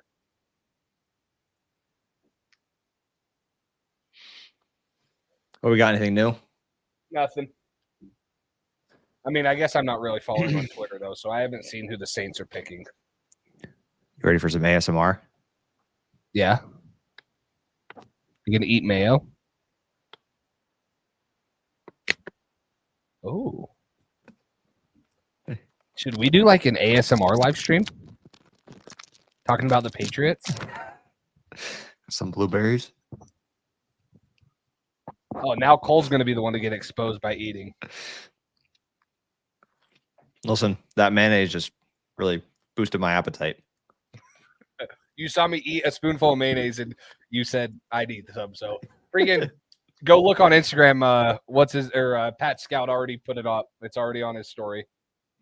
Is it really? It is. I already shared it too. That's hilarious. In my backwards Drake Maye jersey. All right, Saints. Who are you going with? Come on. This defensive guy. Give us a defensive guy. No, not a defensive guy. Talise Fuaga. Wow. I'm not sure what's the Colts are thinking here. I mean, Quinyon Mitchell, maybe. They do need a corner. Yeah, Quinyon. Hey, what do you think about the new hockey team coming to Utah, huh? Is it Coyotes or something? It's just the Arizona Coyotes, yeah. Oh, okay.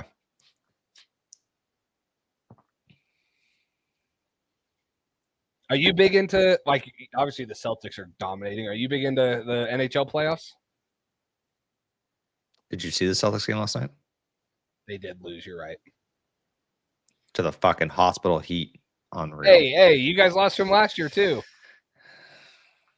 They don't even have Jimmy Butler. Jimmy's not even playing.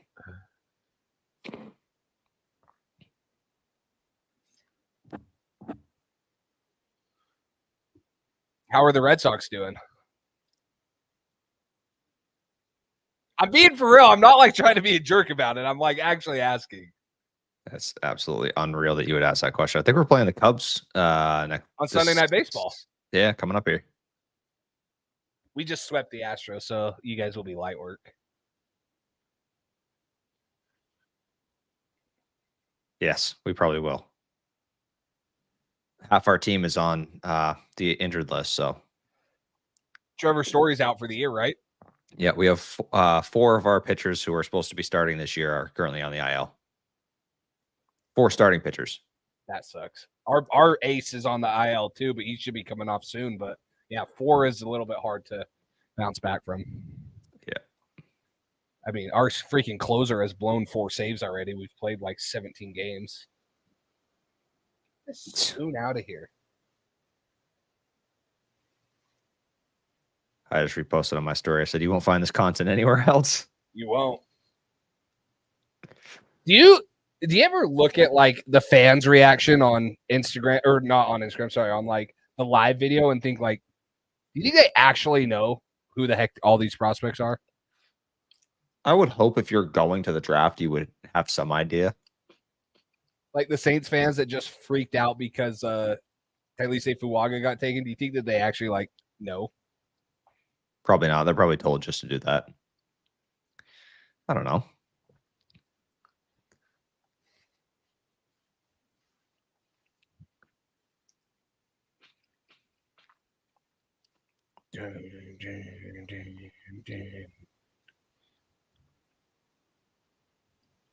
The record for most offensive players to open a draft was 7 in 2021. Now it's been doubled. Wow. It's not very good for us. I guess it's good because 6 quarterbacks got taken. So it's fine, but you need to run on defensive guys here soon if you want the Patriots to trade back up. Yeah. Because right now, all the guys falling are Quinion Mitchell, Byron Murphy, Leatu Latu, which I would hope they don't trade up for, but get a run on some defensive guys. Hopefully someone's there at 34 or you're able to trade. Yeah.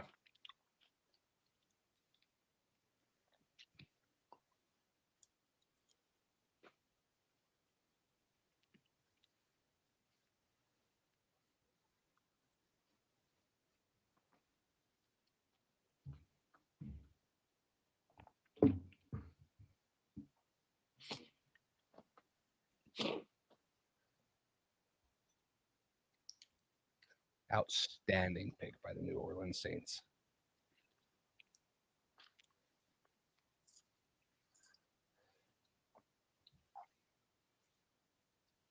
Come on, Colts, break the trend. I always like the videos the Patriots usually release when they make the call to the player they draft.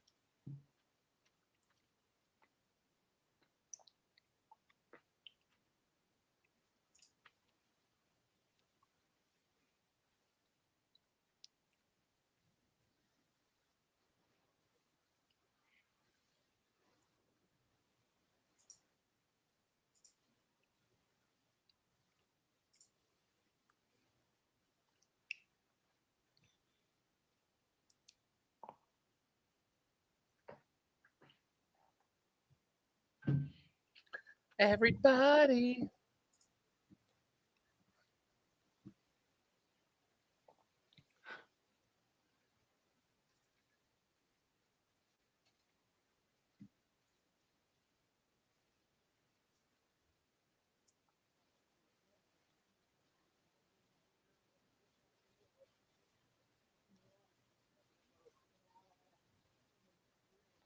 Hey, is there a way to change the titles when we're already live?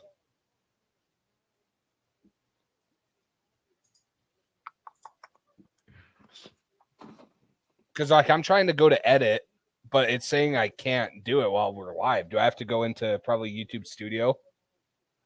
Can't do it through StreamYard. I'm checking right now. I feel like there should be a way to do it on here. Yeah, what do you want it to change to? I was going to say, instead of who will the Patriots select at pick 3, say Drake Maye is a New England Patriot or something. That maybe change the hashtags too. Just to like NFL draft, NFL 2024 draft, 2024 NFL. I don't know. Are you doing it on YouTube? Mm-hmm. Yeah. Cannot save. What? That's what it said to me on StreamYard too when I tried to edit. Just kidding. I got it. We're good. Okay.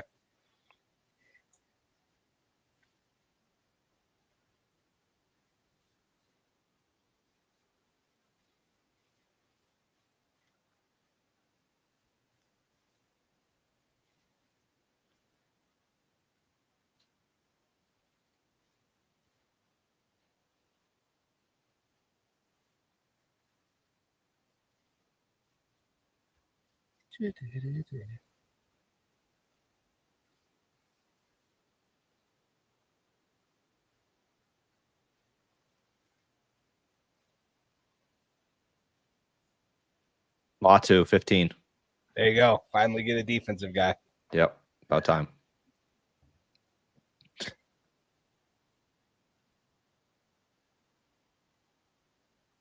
I think it's funny how much smoke is like, not, I guess not really smoke, but it's like you're going to have so many trades on draft day, and we have one trade so far moving up one pick. Yeah, I know.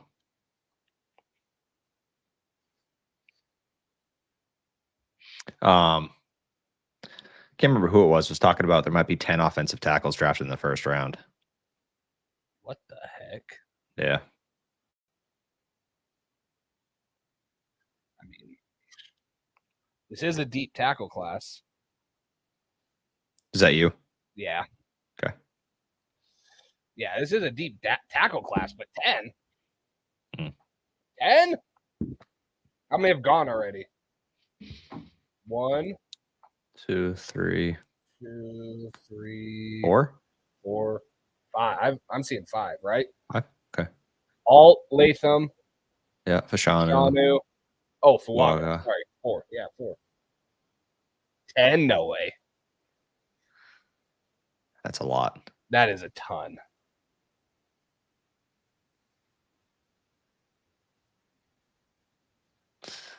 Da, da, da, da. Come, Mr. DJ, someone you replay. Oh, Mr. DJ, won't you turn the music up?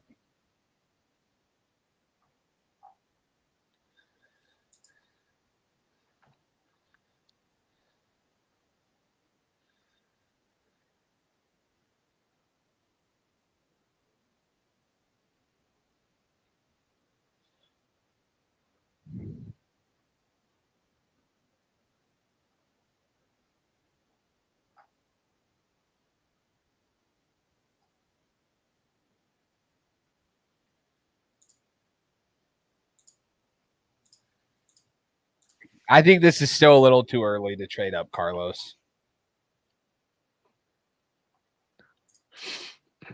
What are we at? 16? Yeah. I think if it gets like 25 or later, you're looking at trade up territory. Ugh. I don't. If Brian Thomas, I don't know if he makes it past. Brian Thomas makes it past the Eagles. Who's after the Eagles? It's the Steelers, I believe. Oh, I'm on it.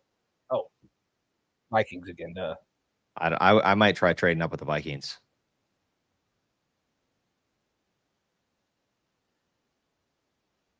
If Brian Thomas Jr. is there, no.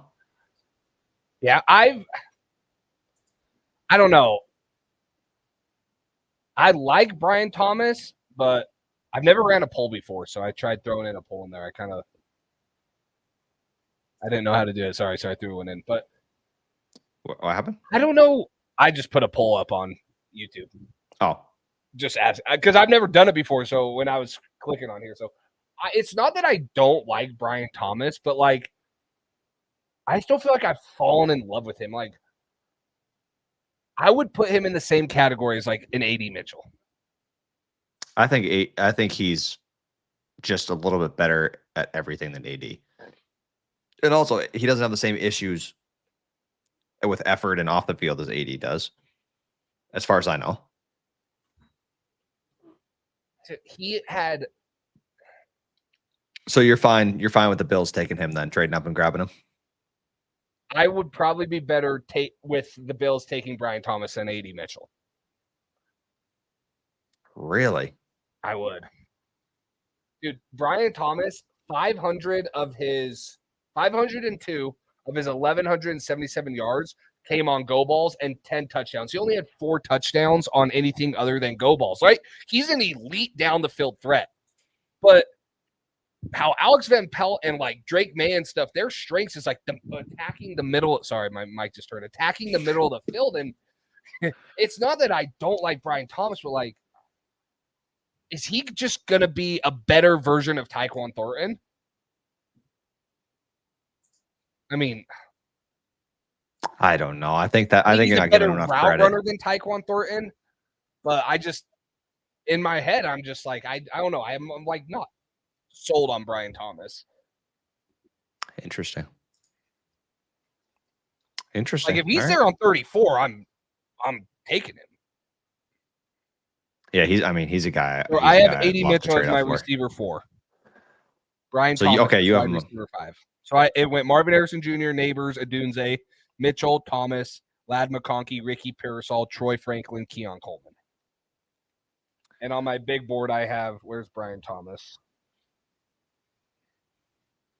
23. And I have 80 Mitchell at 18. I mean, I get the character things with 80 Mitchell, but I love 80 Mitchell, man. How he tested, and 80 Mitchell's fun.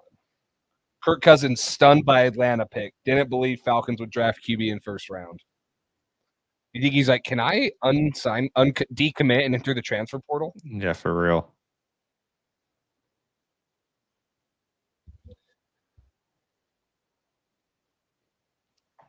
Trying to see where Bill has his board at.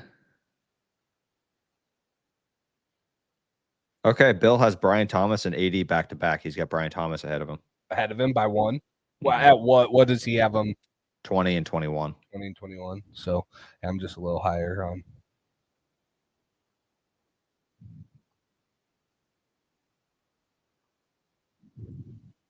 I would probably be happier or more feel better about a trade up for Tyler Guyton than Brian Thomas.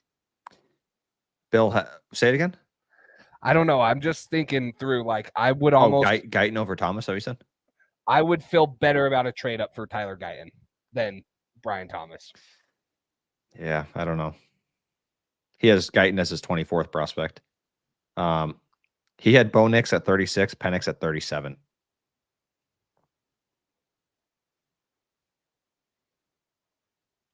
Keon Coleman is 40. Ricky Pearsall 41. Ricky Pearsall 36 for Jace. Where does he have Troy Franklin? Or does he have him? I don't see him in his top 42. Okay. Carlos, I know, Carlos. I'm with you, Carlos. I just don't see a dynamic player. I see an elite down the field threat, which there's nothing wrong with that. Like I'm not saying like there's nothing wrong with that. I don't know. He has one of the lower separation percentages against single coverage, according to PFF. So like, other than he can just fly, I don't know. I feel bad. I don't like him as much as some people do. Like, I feel like I'm missing out, but like, just my gut is like, I don't know. It's weird. It's weird. Listen, your gut just ingested mayonnaise, so I don't know what to tell you about that. That's a good point. I don't know if you can trust that fully. That's a good point. So,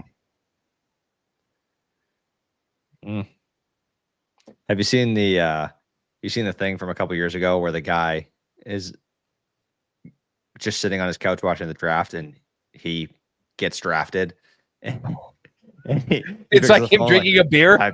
I got to be honest with you. I didn't expect this at all. Like, somebody tweeted the picture of that guy pointing to himself and said Michael Penix Jr. when the Falcons called me. That's funny. Oh, Byron Murphy. There you go. Yeah, that's a good pick, man. Seattle made out like banshees. That's freak. He's a dog. Good player.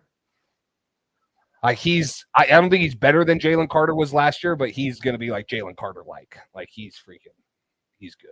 Nobody's better than Jalen Carter. I didn't say he was. I'm just saying he's going to be like Jalen Carter impactful. Unreal.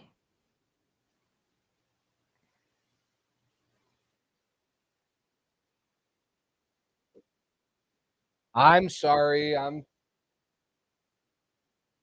Get out of here, Isaiah. This is my other buddy. He only benefited because Neighbors. He wasn't even that good. That's why he only caught go routes. Wow. So you must not like T. Higgins. Oh, T. Higgins could separate in college. What about Jamar? Separation. Jamar's taking everything away from T. Higgins. He's not a true number one. I don't know. Maybe he Maybe I'm wrong about him. Babs tweeted duct tape sales going through the roof in New England right now. Already got it. Isaiah, are you happy? Kelsey on the other side. Are you happy with Tyler Fuwanga? I know you said they were just gonna. He's a Saints fan. I know Oh, you okay. said they were just gonna take a Saints guy. You were an offensive lineman. You were right.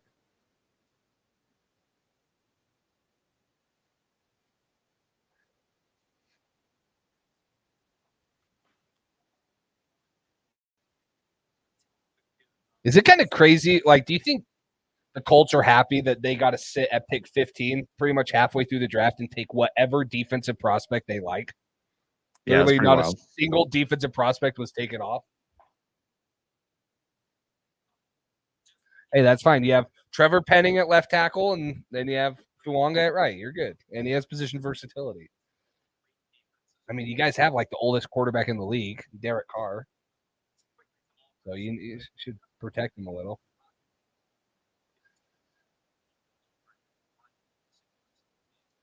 And I'm proud to be an American. No, I'm free.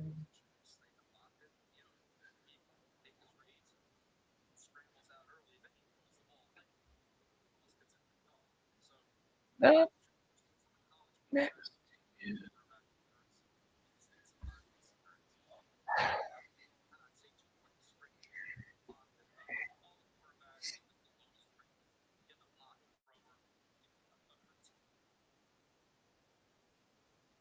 He's a bum. If we don't win the division, I'm calling for Allen's job. You guys want to hire Bill Belichick?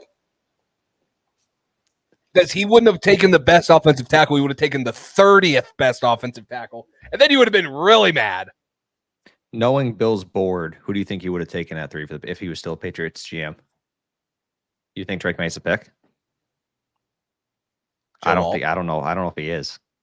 Joe Alt. He had Marvin Harrison higher. I know, but I just don't see him taking a receiver there. Maybe he would have. I think after the first 10 picks, they should cut the fucking time in half and have it be 5-minute picks. Yeah. Brian Thomas ships T out of town. Oh, sorry. Oh, sorry. Oh, You got. Hey! I'm not even clicking it now. Oh, it's not it's not a bad thought. Is that their biggest need? I guess they don't really want to pay Higgins, so yeah, they could. Shamar and Brian Thomas Jr. Yeah, they don't want to pay T. Higgins, so you take Brian Thomas Jr. and then just trade T. Higgins and get pick 34. So you would trade pick 34 for Ayuk or T. Higgins, right? Like me? Yeah. Oh yeah. If you had to choose, who are you trading? Like if both teams call, we will trade you T. Higgins or Brandon Ayuk for 34. Who are you taking?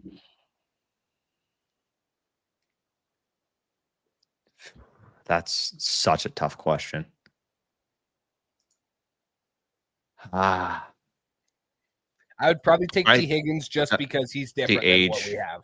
I like the age difference, but also it's like he's the true X.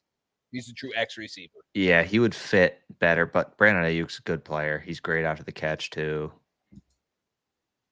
Higgins is 25. I'd probably say Higgins. I think Ayuk is like 28, right? Yeah.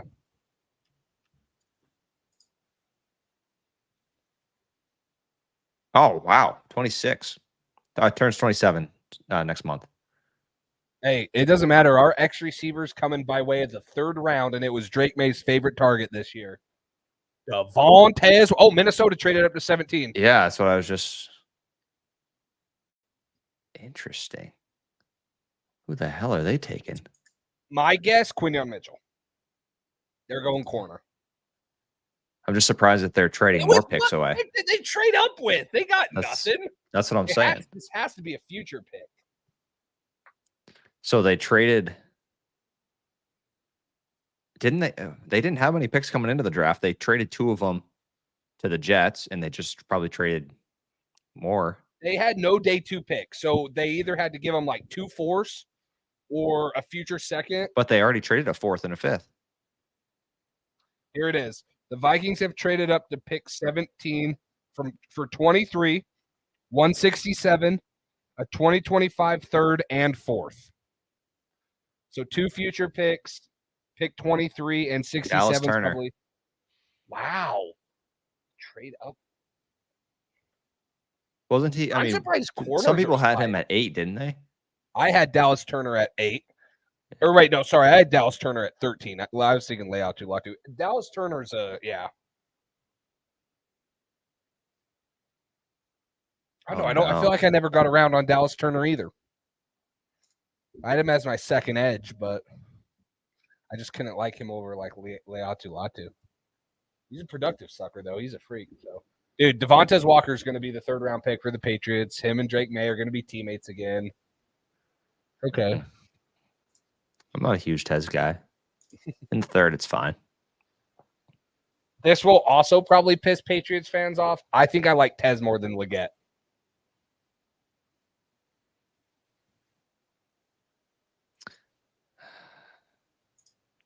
All right, so that's it for tonight, guys. I don't know, man. Interesting.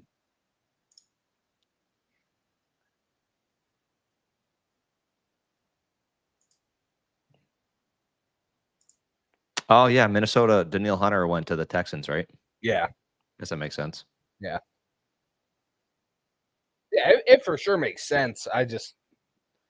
They must have concerns about Leatu Latu because that dude's productive as hell too. That's good. Interesting, dude. Keep the run on defense going. Keep the run on defense going. Yeah, I'll take it. Can we see best player available board?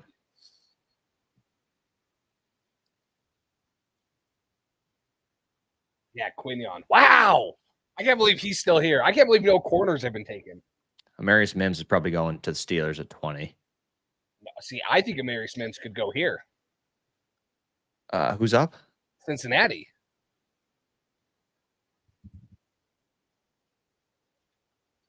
Maybe.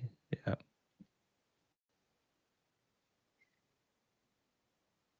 Right, because the Bengals right now have Orlando Brown at left tackle and Trent Brown at right. So, I mean, you want to stick with the massive dudes that might be lazy. Yeah, maybe not. Maybe not. It wouldn't surprise me.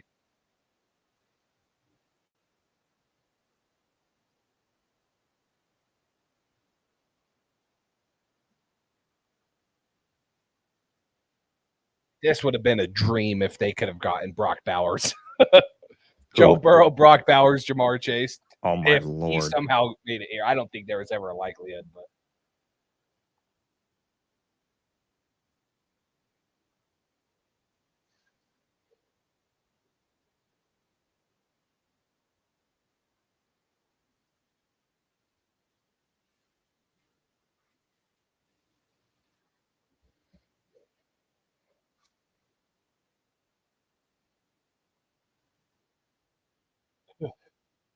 Didn't the Raiders take Michael or have Michael Meyer too? Mayer, I mean. Yeah. Michael Myers. Michael Mayer, yeah. That's funny. Hey, so do you follow ML Football on Twitter? I've seen some stuff. Oh, They you're talking about tweeted the Arthur a video Blank? of Arthur Blank talking to that. the GM about the Penix. I saw that. That's hilarious. That's funny. He's like, why did you have me pay $100 million for Kirk Cousins to take a left-handed quarterback? That's pretty surprising that he didn't know about that. Yeah.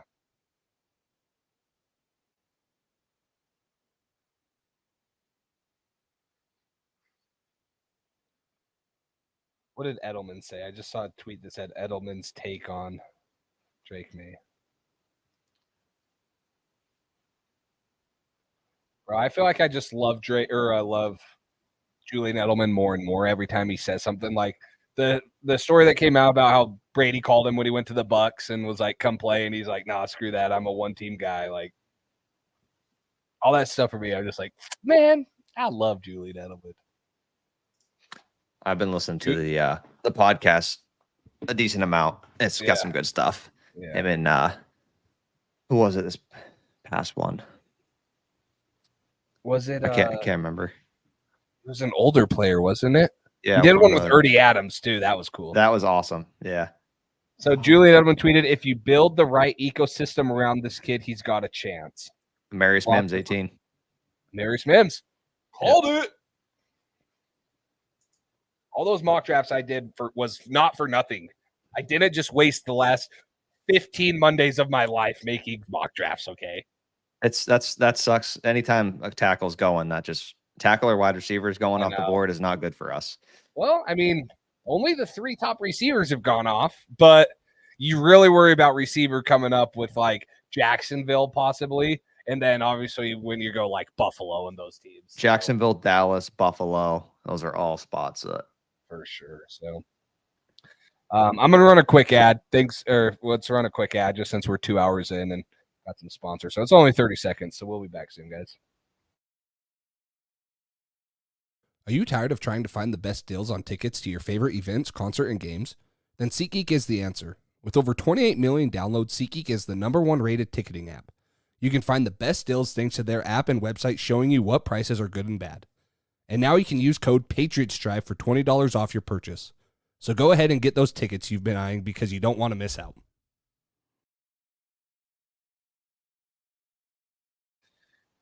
Yeah, guys, go ahead, get some guys. I know you guys in Boston or close to Boston have the Bruins, you have the Celtics, the Red Sox have started. You guys got 3 sports going on. The state of Utah just got the hockey team, but they won't play again, and the Jazz didn't make the playoffs. So not very many events I'm going to unless it's like a country concert. But you guys, if you're on the East Coast, Sixers, whatever, Knicks, you guys got some sporting events you guys can go to. So use code Patriots Drive at SeatGeek, get $20 off of your purchase. So appreciate them for sponsoring that. But you go to many, I know you live in, not in Connecticut, but do you go to many, like Celtics games or anything, or Red Sox? we went to, yeah, I live like 2.5 hours from TD Garden, Fenway. I'm in Maine. Last year, I think we went to like probably 5 to 7 Sox games. No Celtics games. I've been to 1 Celtics game and 1 Pats game, which is a travesty. Come on, I've even been to 2 Patriots games. Have you? Yeah, I went to the Lions one year, and then I went to the AFC Championship game against the Steelers the year the Patriots beat. Who'd they beat in the Super Bowl that year? It was the Seahawks. The year they beat the Seahawks, I think. So yeah, I've been going to training camp every year past 2 years, 2-3 years. Yeah, but that'd be fun. I'd like to do that. Yeah, it's fun. Ryan asks. Oh no, I've been to 2 games. I lied. 2 games. I was just saying, I thought you went to one the last like 2 years. Yeah, I did. One this year and one last year. I went to Mac's first game as a rookie, and the game against the Colts. That was a just slugfest. I think the only touchdown was like a punt return from Marcus Jones or something like that. Yeah. So Mel Kiper's best available is Troy Fatanu, Cooper DeJean, Brian Thomas, Xavier Worthy, and Graham Barton. So I'm not touching Xavier Worthy, but Ryan asks, with Mims gone, when do the Patriots trade up? He asked for Fatanu. I mean, Fatanu's probably not going to last much longer. Steelers, I'd say, right? Yeah, I mean, if it's not Fatanu, it's Guyton. If it's not one of those guys, you're probably waiting until 34 to take Kingsley Suamatia or Jordan Morgan or one of those guys. Or you're looking to trade up for A.D. Mitchell or Brian Thomas, those guys that keep falling. So, yep. I wonder if they still. I don't know. Gerard said they could trade up. Elliott said they could acquire more picks. So.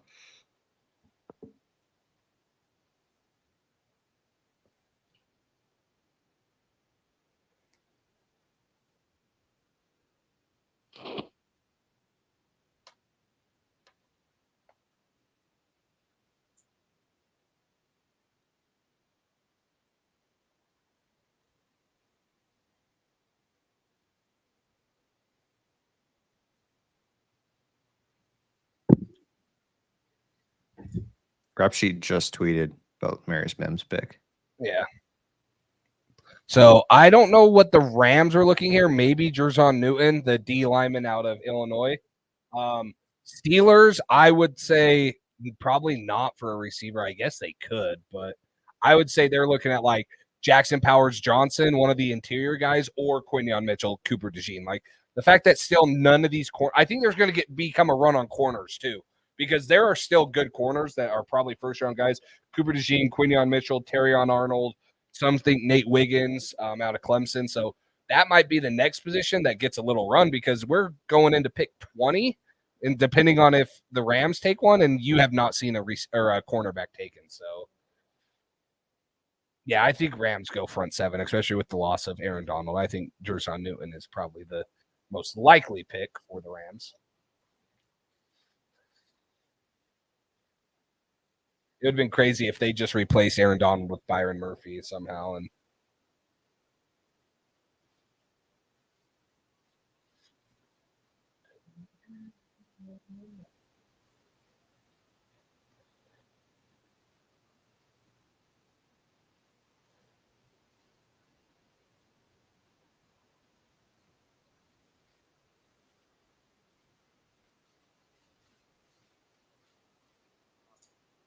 Do you know what the clock goes to tomorrow? Say that again. Do you know what the clock goes to tomorrow for time? I don't. Do you think Bill Belichick's trying to downplay the pick of Drake Maye because he doesn't want it to work out? Like there's got to be some envy towards the Patriots, right? After the dynasty thing and supposedly Robert Kraft calling the Falcons. I'm sure there is some natural things like you don't want someone to do. I'm sure there's a natural feeling there, but at the same time, I don't think necessarily that any of the things he said about Maye are incorrect. Yeah. Yeah, so I don't know. It goes to 7 minutes tomorrow. Okay.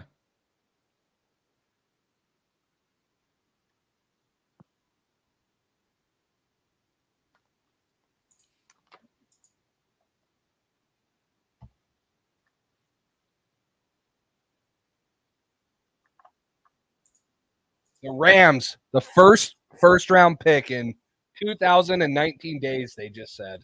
Yeah. Did you see the Rams Twitter account posted that meme of it's been 84 years? Yeah.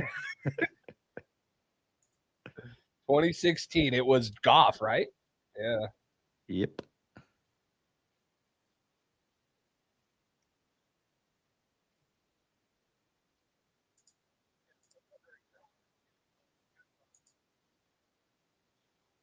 God, these picks are going so slow.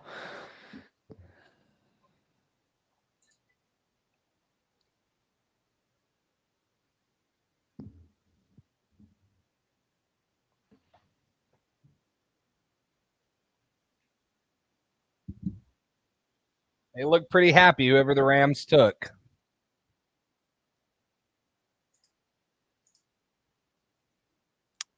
Jared Verse. Okay. Yeah, I figured they'd go front 7. Bro, do you see the Rams, what they're doing? They have like a $16 million mansion.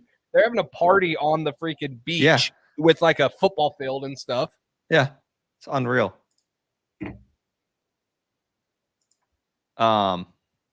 Next year, the Vikings have 3 picks in the draft, a first and 2 fifths. Oh my gosh. A first and 2 fifths? That's it. Bro, and what's crazy is like, I don't even think that I don't think JJ's gonna they need picks. They need to keep surrounding JJ.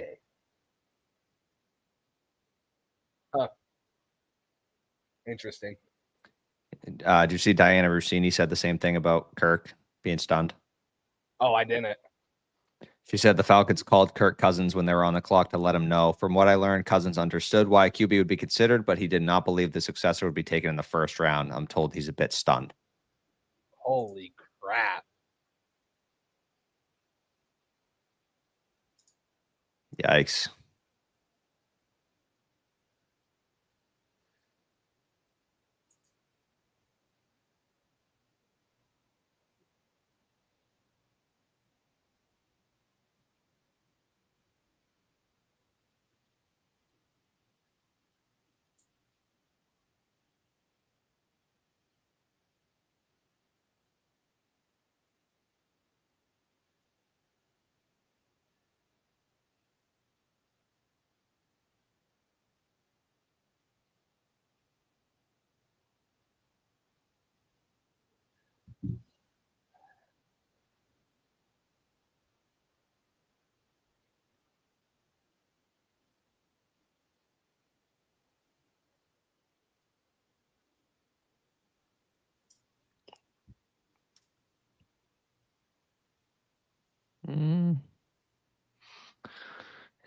Jags.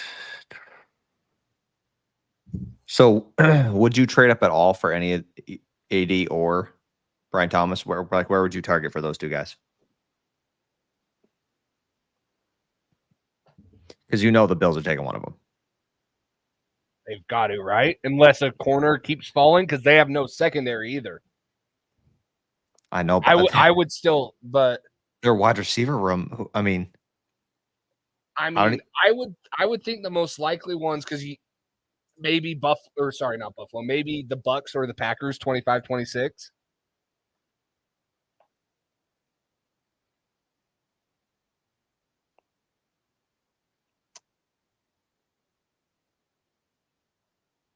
Curtis Samuel's their number one receiver, right? Buffalo right now.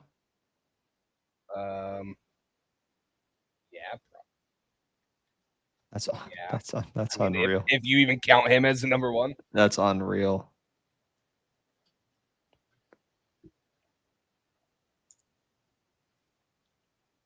$27. Yeah. Curtis Samuel, Khalil Shakir, who's a Boise State guy. They took Dalton Kincaid last year. But yeah, they also have no, because they lost both their safeties, which you probably don't take a safety, and they traded for Rasul Douglas last year, but maybe they need secondary. I mean, they have to go, but I think you call. Arizona's pretty set on picks, aren't they? I don't know. I'm trying to.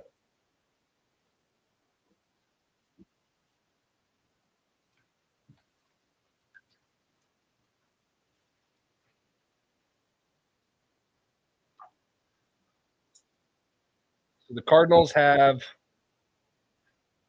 they have pick 4, pick 27, pick 35, pick 66, 71, 90. Like, they're not looking to. I mean, I guess they can, but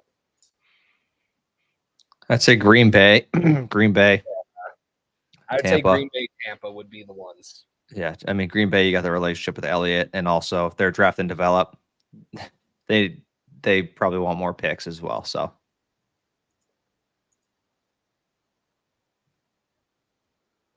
that's crazy. First round pick since Goff number 1.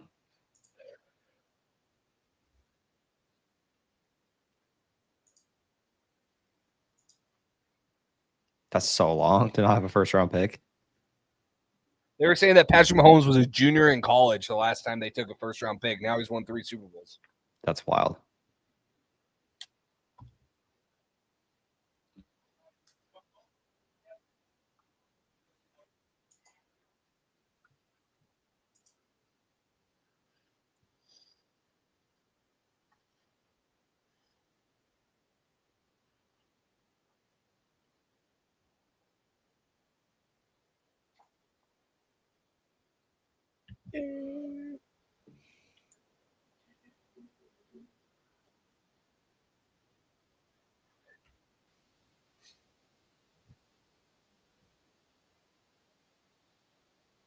This is usually right when the Patriots are getting about ready to pick, so it's kind of weird that we've had 2 hours of knowing. Yeah, I know. It doesn't say it just says pick is in. So give it a minute.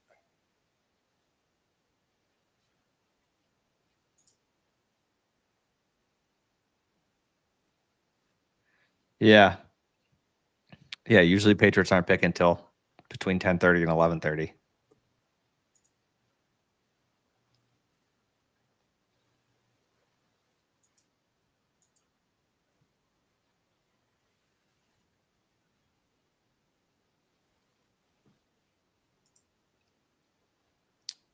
I'm surprised we don't have the pick yet if it's in.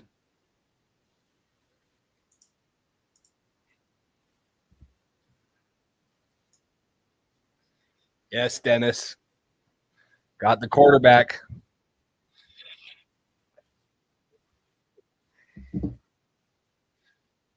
Ryan wants to that's who the Steelers took, Fatanu? That's my guess. That's what he's saying. Yeah. Okay. I mean, position versatility, super athletic. A lot of people thought that he would be a guard, but he measured good enough to play tackle. He can play both. All right, good so we got 12 picks left until the end of the first. How many guys are we interested in?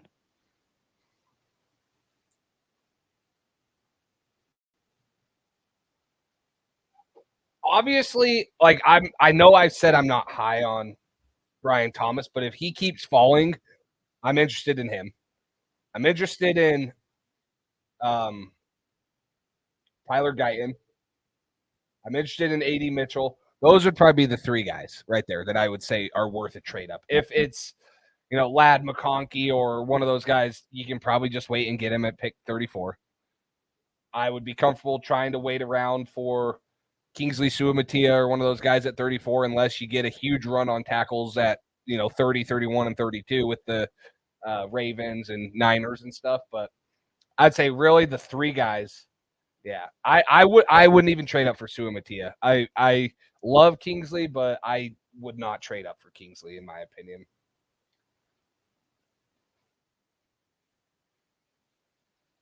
I guess it all just depends too, right? Like if you're trading up and you're given a fourth, then maybe I would be willing to trade up with Kingsley, but I don't want to have to a second and a fourth, I guess. Yeah.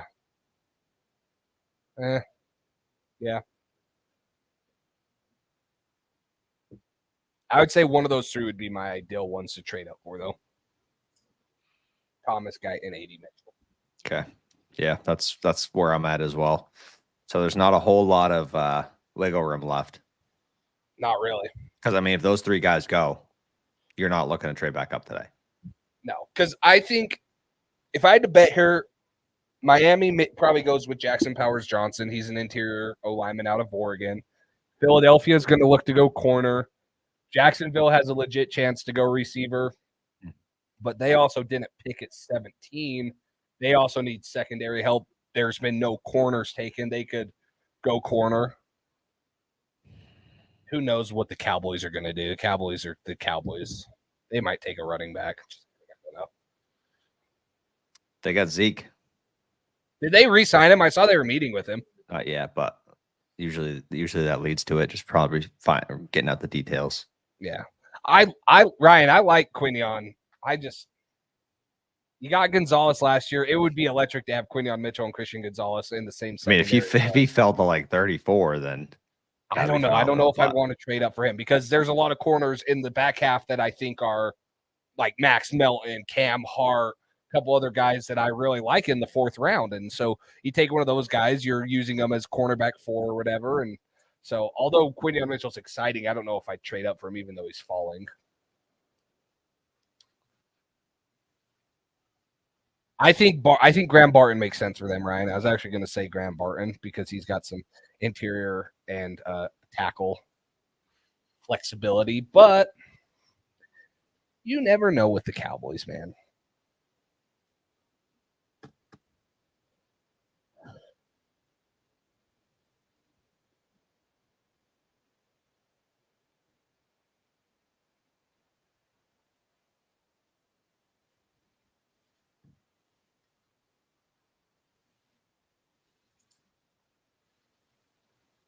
Why is Zappy trending? Is he really? Yeah.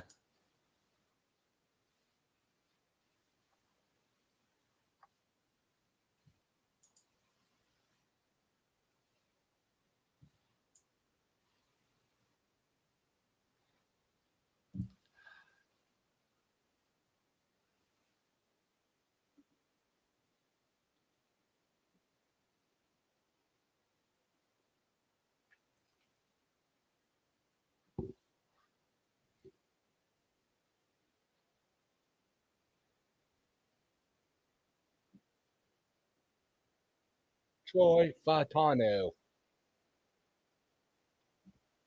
Yeah, Ryan. I mean, no corners have been taken. So at some point, you're going to get Cooper DeJean, Quinion Mitchell, Terrion Arnold, probably Nate Wiggins, maybe Kool-Aid McKinstry. I like guys like Chris Abrams-Drain, Max Melton, Kyrie Jackson. Jarvis Brownlee. I haven't even mentioned DJ James, Cam Hart. We drafted a corner in our last mock draft, me and you, but it's probably more of a 4th round need or something. So, I mean, if one of the top guys falls to you and your wide receivers and tackles are off the board, like, that's if it falls in your lap, you just take best player at that point. But you're not looking for that. You're looking for a tackle or receiver here, hopefully. Yeah. Or just trade it for Brandon Ayuk or T. Higgins. Yes. Would that be your ideal situation here? Yeah. Yeah. I'd rather do that than pick anybody. I might consider. Yeah, I don't know. I might consider. I just think if you're giving up 34 straight up for one of those guys, you're not having to give up extra capital to trade up to grab one of the receivers. You know what I mean? You're just taking them, and you know who these players are, and you can give them the contract. And how likely is it that it's just straight up 34 for T. Higgins? So it's probably gonna be like 34 and a 5th or 34. Yeah, but I mean, I don't give a shit about that. As opposed, I'm more concerned about having to give up 34 and a 1/3 to get up in range for one of these guys. You know what I mean? Makes sense.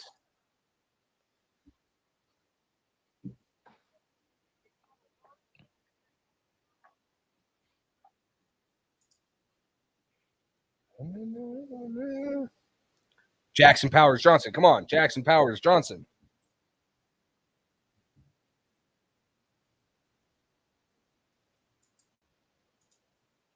The pick is in. Has Jeff Howe been pretty accurate on most of them? Like, I haven't seen he hasn't how. tweeted since Bo Nix. That's what I was gonna say. I haven't seen how. I don't know who. He just aired the first 12 picks. He's like, now I'm done. Yeah, I don't know. Was it Ryan who had the latest pick? I don't know where he got it from. Yeah, right. Ryan, where are you getting the early picks from on Twitter or whatever? APA football, maybe? You think? I don't know.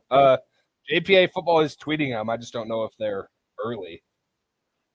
Like he did tweet about Fatanu. Oh, you have a guy? Do we trust that? Or are you just gaslighting? Who's your guy? Hook us up. He has a guy texting him one-on-one. The Niners, Bill Belichick? The Niners wanted a mid-first round pick for Ayuk. We're at the stage where mid-round becomes late round. It's clear that any offers San Francisco got today were underwhelming. You're not getting a mid-first for Ayuk. Chop Robinson, Dolphins. Yeah. You saw that already? Ryan and Tyler both just said it. Oh, so. come on. Where are you guys getting this? That's it. Getting fucking kicked out. Ban You're user.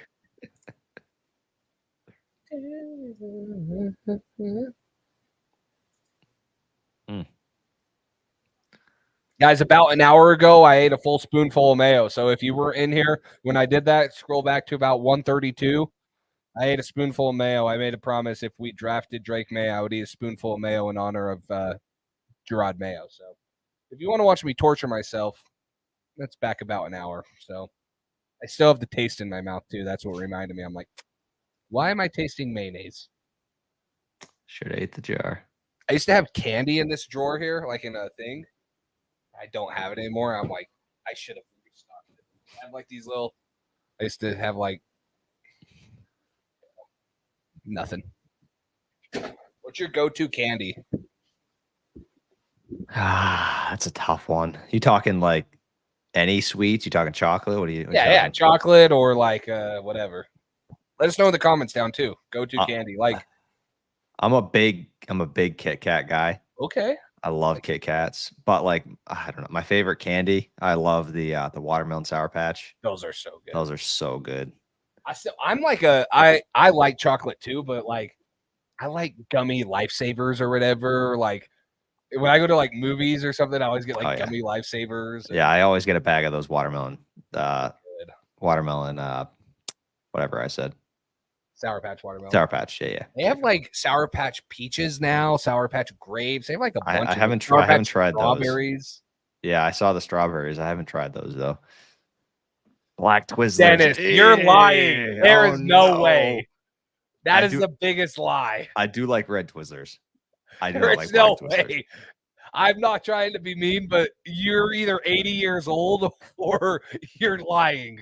I only know one person in this world that likes black Twizzlers. It's my grandpa, and he's just turned 84. So, Oh, that's funny. You know what's hilarious about that is my grandfather. I was just talking to him 2-3 days ago, and he was talking about how he has a bag of black licorice in his thing, gosh. and he's 82, 81. Yeah, I'm telling you, bro. It's like they didn't have red licorice back then, and so black licorice is know. just a thing. You like the chocolate licorice, like the brown? I don't think I've had that. I do like the red, but I haven't had It's not the horrible. I haven't had the chocolate. So yeah, you like a licorice brand better than Twizzlers? Jeez, I have the hiccups now. I actually Like Red Vines or Nibs, or I guess Nibs are. no Twizzlers over the red vines for me. Yeah. But I'm not too picky. I don't like anything like ridiculously sour, but like some like a bit of sour is pretty good for a lot of those candies. Chocolate's good though. Like those the red Lindors, the little Lindor like balls of chocolate in the bags, those are good. Black Twizzlers, that's wild. Dennis, craziest comment of the day right there. That's what we should have made you eat black Twizzlers with mayonnaise. Oh, that's horrid. Sorry. Oh, he sent you a DM. On Instagram, or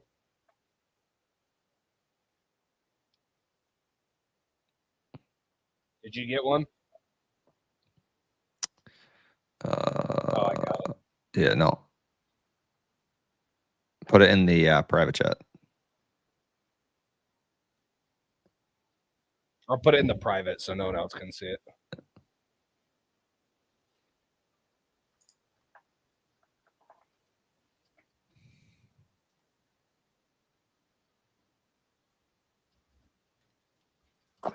Oh, okay. Do you know him? Yeah. I've never heard of this guy. He yeah. Yeah, I do. I heard about him the first time today. Appreciate it, Ryan. Cole, I guess Cole already knew your secret.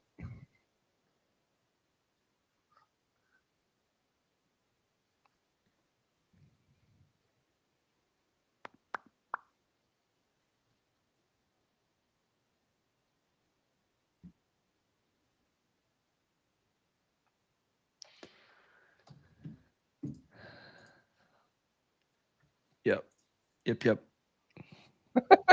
It's actually crazy. This guy has been pretty dang accurate. What the crap? He had yesterday he had Drake Maye going to the Pats. Today he said, I now expect JJ McCarthy to go 3 to the Pats or the Pats to trade down. And then like an hour before the draft, he changed back to Drake Maye. Huh. But he has had some accurate stuff. Dennis said my Scottish grandma brought it over from Scotland. Yep. Foreigners, bro.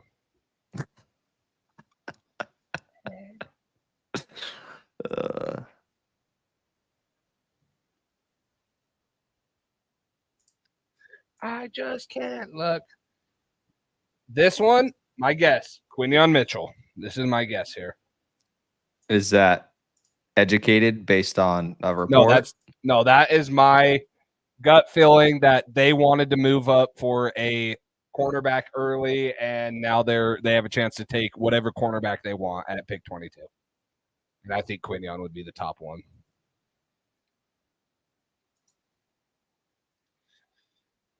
Open up my eager heart. I miss the bright side.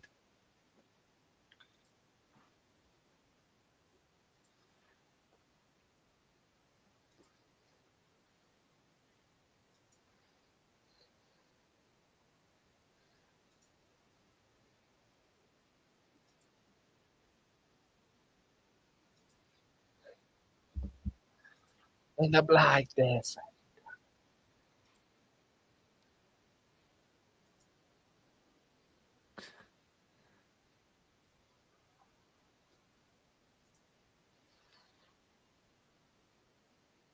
We're getting there. Picture be coming in a minute or two. They do. So do they go Terrion Arnold? Because I don't know if there's any Georgia guys worth taking right here. Kamari Lassiter is probably the guy, but he's a second rounder. So if they love corner and they want to stick with the Bama Georgia connection, Terrion Arnold. I don't know if Kool-Aid's better than Terrion Arnold or Quinion Mitchell, so I don't know if I'd take him, but they could take Kool-Aid. Pick is in.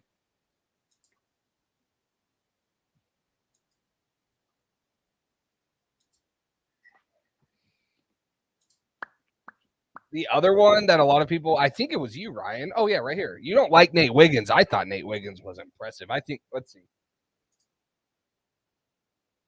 I had Wiggins as cornerback 4. So Cooper DeJean, Quinion Mitchell, Terrion Arnold, Wiggins. Quinion Mitchell. There you go. Yep. All right. Figured he's a freak, bro. That's good. That's dang good for them, too, at pick 22. Toledo. He dominated the Senior Bowl, man. Absolutely crushed the Senior Bowl. The other one I thought that maybe they would consider was Jackson Powers Johnson. He's the best center, and with Jason Kelsey retiring, but they did take who's the guy they took last year from Wisconsin? They took like a center type of guy. He ended up starting a couple games at guard this year. All right, this is when it starts to get kind of real, in my opinion, if the trade-up's going to happen, right? Because depending on what Jacksonville does, they do need corners. If Jacksonville passes on receiver, that's great news. Because there's only 2 I think are worth trading up for. Yeah, absolutely. So So if Jacksonville takes one of them, you're worried Bills are trading up here. But if they pass, you're not super worried about the Cowboys. I think they could take receiver, but I think it's not their top they got to priority. go O-line. Yeah, that's what I think as well. Green Bay, you don't expect them to take it. Bucks, you don't expect them to take it. Cardinals just took a wide receiver. So then you're down to the Bills and maybe the Chiefs as wide receiver needy teams. Yeah, you probably want to find one of these teams that want like a quarterback. Or sorry, a cornerback. And because they keep falling and try to trade down with them. I just don't know who it is. Green Bay, maybe? They still have, I guess, Tampa Bay. Hopefully Jacksonville takes a corner. Yeah, I'm just saying, like, if you're like Tampa Bay and you want a corner, you might feel comfortable trading down. If you're Dallas, you want an offensive tackle, maybe you don't want to trade down because, I mean, you could take Tyler Guyton. So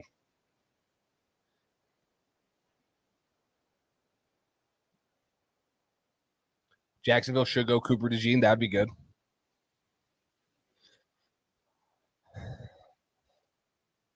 Gosh, I still think Terrion Arnold's such a good freaking corner too. Like, I loved all 3 of the top guys. It was so hard for me to rank.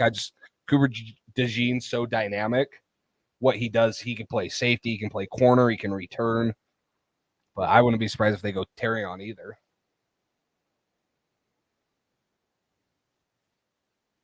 Better get my computer fired up and get that trade, like you said, just in case. Not likely, but just in case.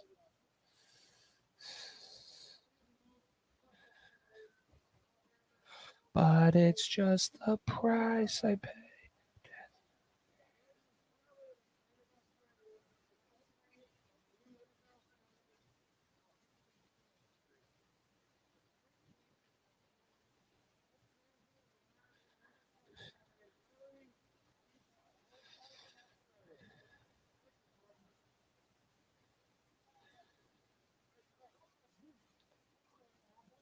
Thank you. He just called Roger Goodell his uncle. Really? He said, "Thank you, Uncle Roger." What time's draft tomorrow? Same time, I think, 8 p.m. Eastern. Okay.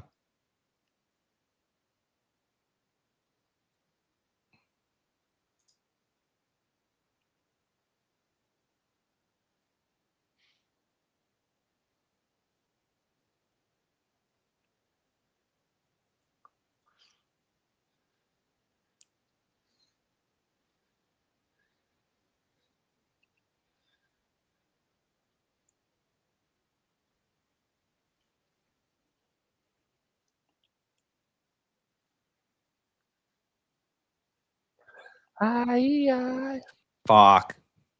Brian Thomas. That's fine. That's fine. They lost Calvin Ridley. It makes sense.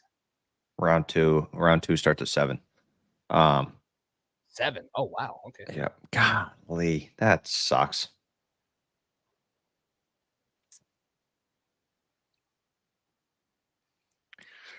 The reason that's not fine is because Yeah, I mean it puts AD Mitchell more in a prime spot. yes. So you're probably looking at Brian Thomas Jr., then Guyton, and then you got to trade up at Green Bay.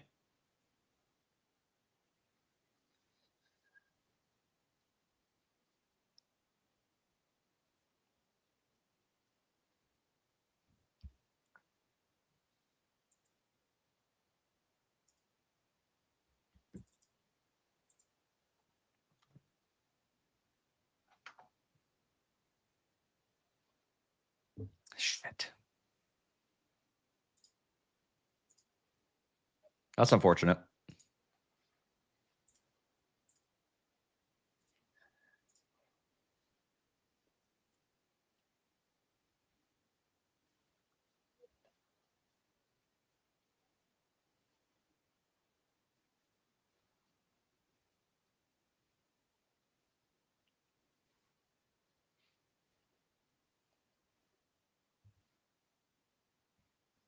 Niners got to make a decision pretty soon if that's something they're interested in doing.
Okay. And the Cowboys could easily go with Tyler Guyton right here. Yeah, that's what I was. Could be Graham That's what I was Barton thinking. or Jackson Powers Johnson, but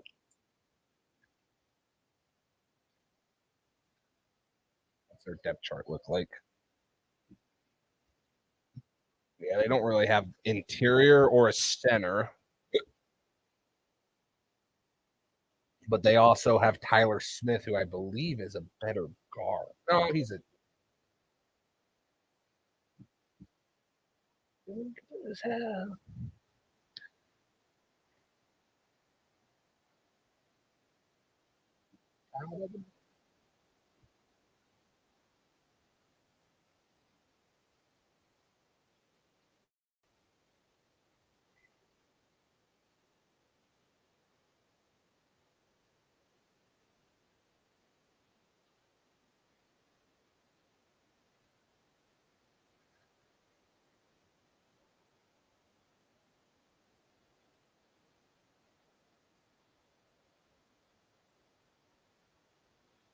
If we trade up for Xavier Legette, if they make a trade up and that's who they take, I will not be happy.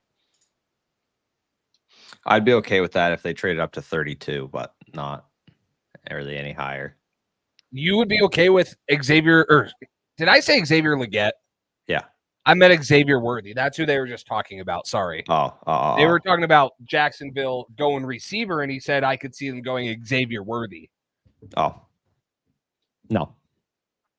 Not super Yeah, interested. that's what I thought, Ryan. I thought that he had played guard. So they take Guyton, they move him at guard.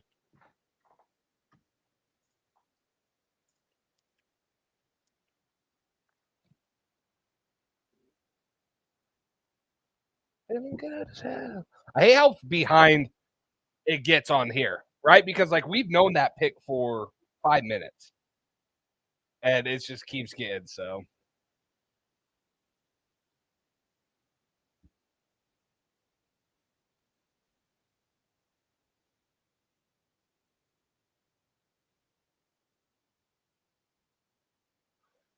Yeah, Mel's second best available prospect is Xavier Worthy.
Looks like based off need, Packers could go tackle too.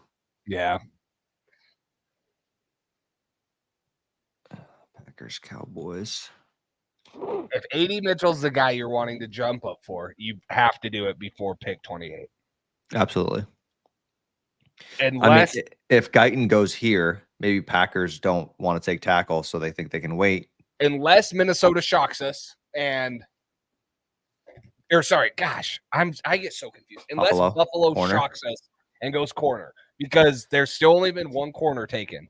And I don't know, maybe Green Bay, maybe you don't.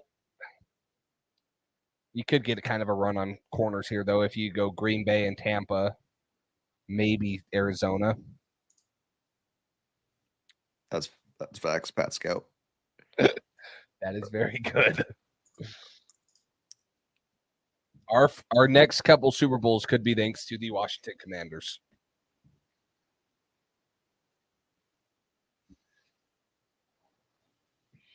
Yeah, I think Xavier Worthy to KC makes a lot of sense.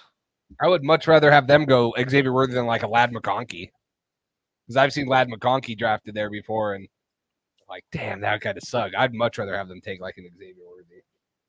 Yeah, I worry about the Chiefs just getting. I just wish the Chiefs didn't have any draft picks ever. Me from getting to you, babe. Don't remember the name.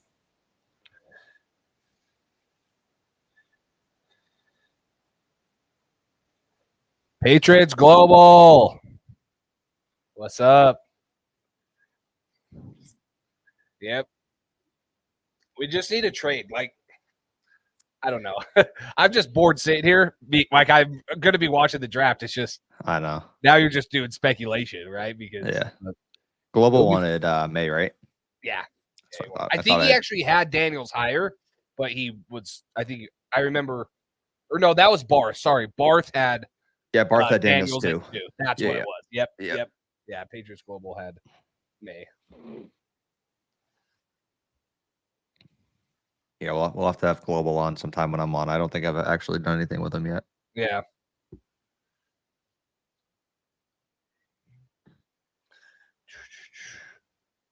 I think he was on something the other day I saw. He does like a thing. So there's this thing called Roundtable Sports he was telling me about, and they do this thing called the AFC East Roundtable. So it's like a content creator from each of the AFC, like the AFC East teams. And Yeah. that Roundtable Sports is building it for like the NFC East, that like every division. But then he also does a lot of the content for the Patriots on Bleacher Report. Like content creators can do. Okay, that's what it videos was. and stuff, Must have and been. They did that like content creator draft, and he was the one that made the pick for the Patriots. So it was cool. Yeah, that must have been what it was. I saw. Because he made the third pick for Drake Maye. I had saw, and a guy was like sitting on a couch and he was on the TV or whatever. It was cool. Yeah. Ryan, what's the big board for 34? So for me, I have 80 Mitchell at 18 on my big board. So a trade up for him is like, that would be my ideal scenario. If he's there at 34, take him. And then I would probably say Guyton if he's available, but I think Suamati is the most likely option. Other guys, Oh you see who got took? no, I saw a trade and I thought it was going to be the Patriots. Cowboys are trading down with the Lions. Who are the Lions coming up for? Corner, maybe. Jackson. Oh, yeah, maybe. I was going to say Jackson Powers Johnson, possibly. Oh, maybe. But yeah. Because they need, I think Ragnow's older. Really round out the O-line. They do have a damn good O-line. But yeah, Patrick Paul to me is like maybe a trade down option in the second. I kind of said my piece on Leggett. I don't know. Leggett supposedly said too that like Carolina guaranteed if he's there at 33, they're going to take him. I saw that. That's why I said 32. You might have to trade up.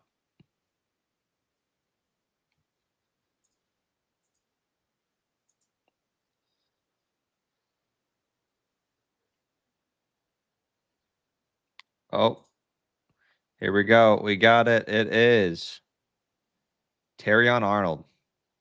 Okay, yeah, corner. Yeah, that makes sense. That's a good trade up for them, right? You trade up a couple picks. Yeah. They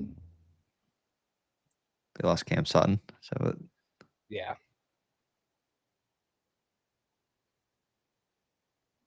All right. Packers, come on.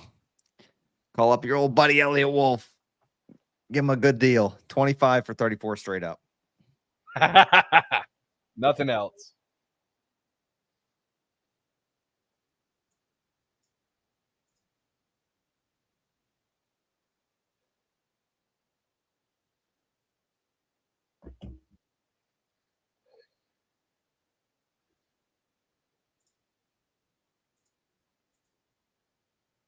This is where I wonder if Buffalo tries to move up too, thinking the Patriots might.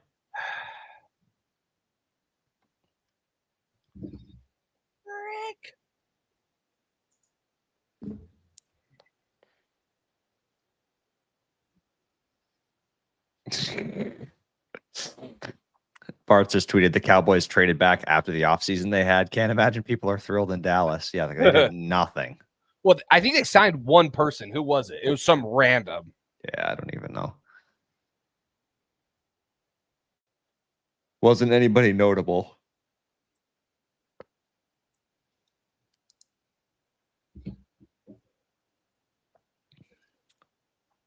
What's the trade look like? 34. I would maybe even say 103, 34 and 103. That would be our fourth. Yeah, that's probably what it's going to be. A second and a fourth would be my guess. Yep. If it's 34 and 137, I'm stoked. So here's as a little basis of the trade. The terms for this trade just came out. Oh, never mind. So Detroit gave up 29 and 73 for 24 and a seventh. So that's steep. Wow. 29 and 73. So they gave up a first and a third to go up 5 spots. Yeah. That's high. That's a high third too.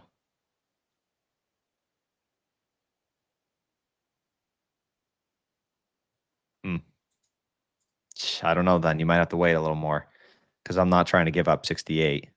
No. If you have to do 34 and 68, no way.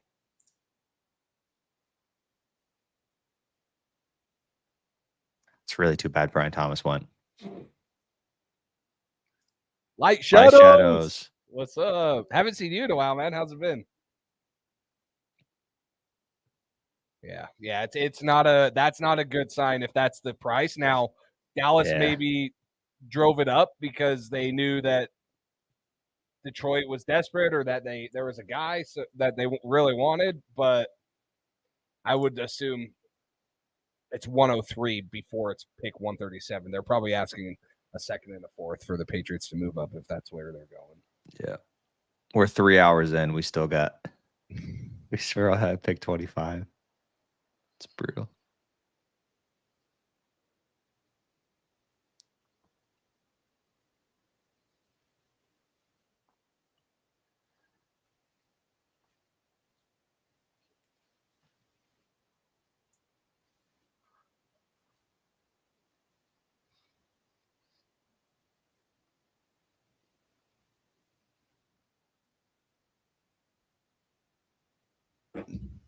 It's because they have to do a whole thing right here. Did you notice how packed the Patriots draft room was compared to years past? Yeah, it used to be like maybe 10 people, maybe. It was Bill and Ernie, and that was in Kraft. Now there's like 20 people in there. Light Shadows. I think if we trade up, it's Tyler Guyton. There's two tackles I like at 34. It's Kingsley Suamataia, Jordan Morgan. Jordan Morgan's arms are like 32 3/4, so you worry about that. But athletically, he's everything you want to run like zone. It's just his measurables don't really match up. But maybe they deal with it.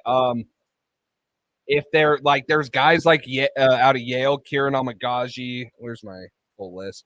Patrick Paul, Dominic Puny, who are maybe you trade down to like the 40s and get an extra 5th or 6th round pick and can take one of them. If not, then there's a couple guys I like in the 4th or 5th. I like Javon Foster, Brandon Coleman out of TCU. So it's looking thin right now, but I think there's guys I like more towards the 3rd or 4th round that will be coming up. So if it's tackle right now, though, you trade up and you take Tyler Guyton. If you saw right here, Patriots traded up. AD Mitchell. Okay.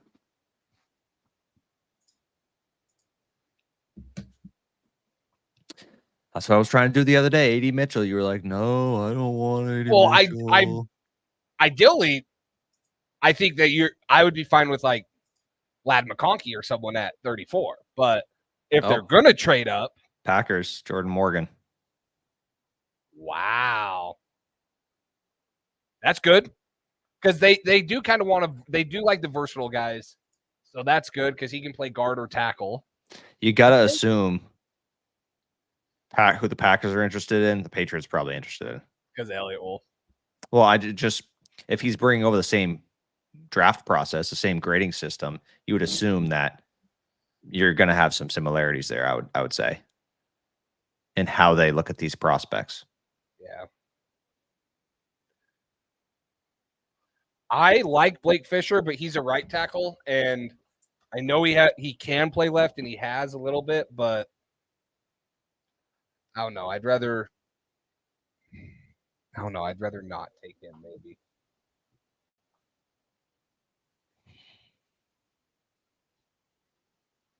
Brandon Coleman, Kingsley, Kieran Amagaji. Yeah, Rosengarten is also a right tackle. Patrick Paul, Pooney, Goncalves.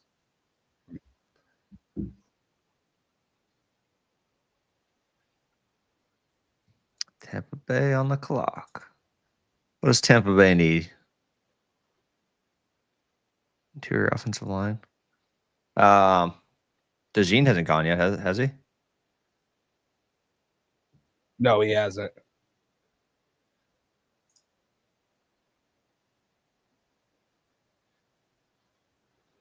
Someone that I know that's close at BYU just said that Kingsley is on the phone right now, whatever that means. I don't know if that means Tampa Bay's going, but he said Kingsley Suamataia is on the phone right now. I don't know. Again, that's just someone that knows people at BYU. Maybe he's at his draft inside party. sources. He might be at that draft. He might be at the draft party or something. Well, tell him get the inside scoop. That's what I just texted him. I said, with who?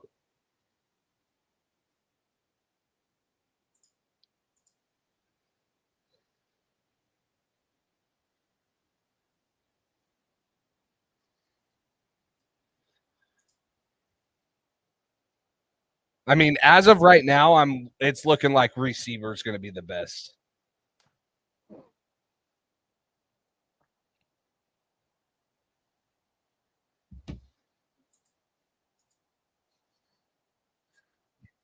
I like the third round tackles better right now than I like the tackle, what the tackle board could look like.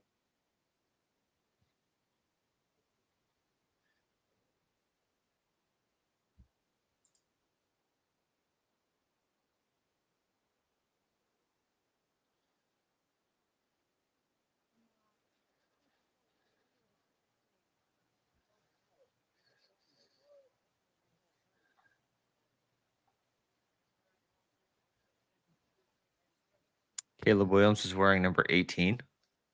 Is that what he wore 16? I thought he wore 13. Wore 18, right? Huh? I think he wore 18. I thought he wore 13. Oh, 13. Yeah, you're right. Oh, because Keenan. Keenan. Wow, so Keenan didn't give it to him. Wow, that's messed up. That's surprising.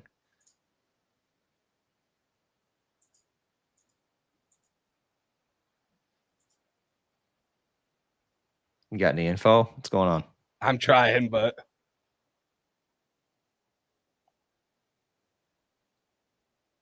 Ryan said, think we need to start talking about corner at 34.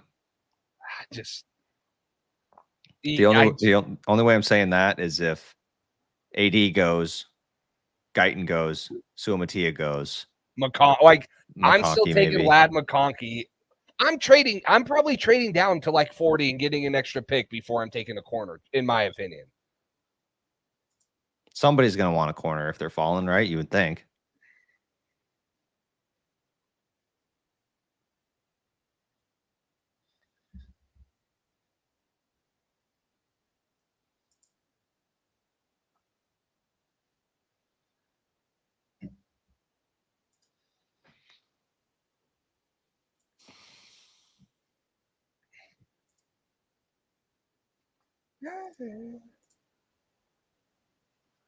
Tampa Bay is the pick in. I haven't seen anything yet. It still hasn't even updated. It still says the Packers are on the clock, or the pick Packers pick is in. No, I don't like shadows. I'm completely fine with him sitting half the I year am to the too. full season. I am too. It's because I know from what Sam Howell has said about Jacoby Brissett, he's gonna mentor him. He's not just gonna like shove him in the corner and say, "Hey, this is my job." So Graham Ryan Barton, Major sees Tampa Graham Bay. Barton. There you go. Yeah, that's good. We had two. The other best case scenario would be like if Jackson Powers Johnson goes. Yeah.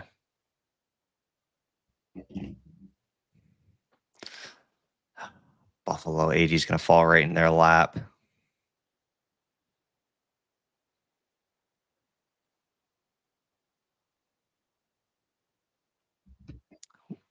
Ian Rappaport just tweeted.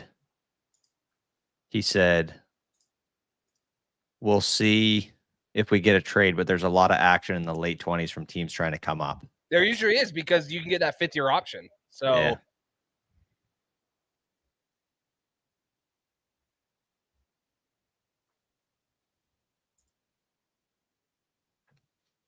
Yep.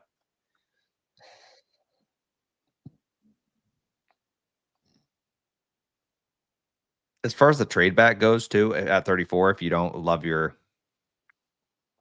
options or there's just corners, if the price of trading up is a lot right now, you can get good value, then I wouldn't be opposed to that. yeah. Light Shadow says, we're done in this round. I'd be surprised if we get back. Gerard said that They might sneak back into the first, so we're gonna stick Guys. around, see what happens. We know Buffalo's on the clock because we know that Graham Barton goes here. If Buffalo passes on AD Mitchell, there's a chance. Well, no, Arizona's up, right? Oh, you're right. I was just looking at the color and thinking this was sorry, my fault. I jumped the gun. This would be the spot, though. You trade up for AD, right? Trying to get ahead of Buffalo. Yeah.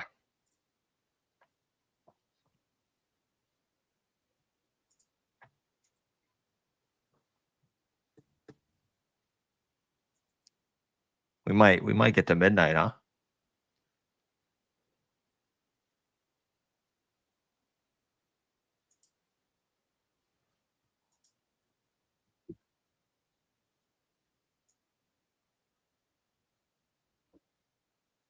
In a way, we did burn cash.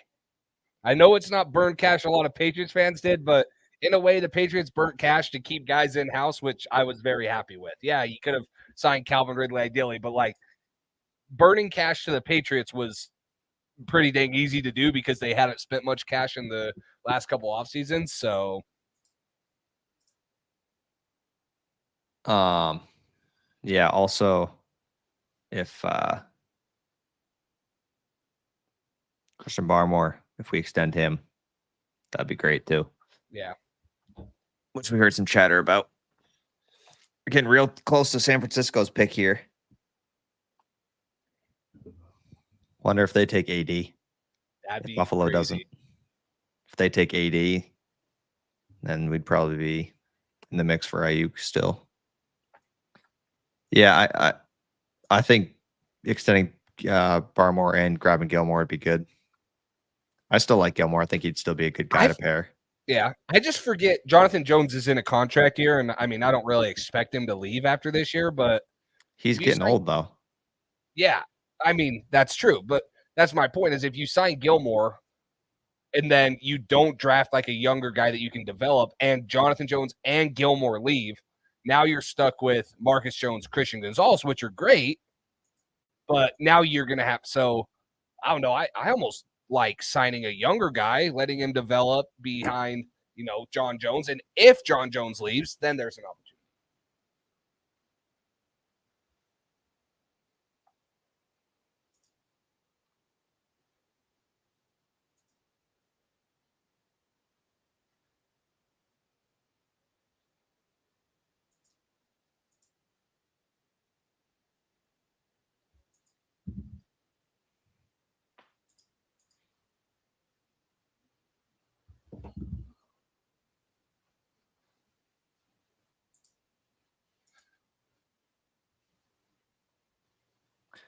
It's been a couple minutes. Darius Robinson. Wow, that's a good, I wouldn't say good pick. That is he is a very versatile. He can play inside and outside on the defensive line. He's from Missouri. I don't hate it for him. I don't know if I love it. Layatu Latu's fallen. He hasn't gotten taken yet, has he? I gotta look at that. Yeah, he did earlier. He did? Yeah. Who took him? Why am I tripping? Oh, the Colts. Duh, he was the first defensive player taken. Yeah, I know. Pat Scout, Buffalo, right? 80 right in their lap. I hope they take a corner. I don't know. If Terrion or Quinion were still on the board, I could see him. Are you trading Judon for another pick? It would have to be a second in my mind. Yeah, if we got a second out of it, like Third at an early third at the latest. I would say second. I would say second rounder and trade one of your seconds for Ayuk and get the other Suamatia if you can. I think that's probably your best case scenario right there. But Darius Robinson's gone. Okay, so we still got AD Mitchell, Tyler Guyton. 1, 2, 3, 4, 5, 6 picks until we're 6 teams, and then we're up at 7.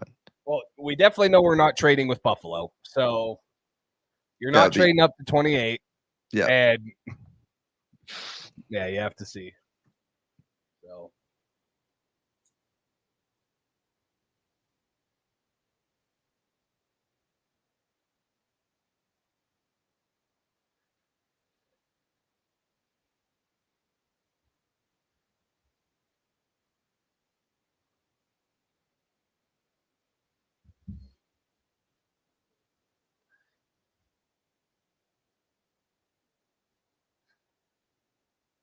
I wonder if any of these teams are low on picks. Dallas isn't, right? Because they just traded. See, and I don't know, Ryan. I don't know if there's none. Like, you could Dallas trade with probably San doesn't want to trade Francisco. back. They don't want to trade back. Baltimore, maybe, but I mean, it's not the craziest thing. They're probably not looking as the Patriot as a threat. You're not an in-conference opponent. I mean, I don't know. The Chiefs, they're probably not looking. So, but yeah, I don't know. It just seems unlikely now. What's the Ravens draft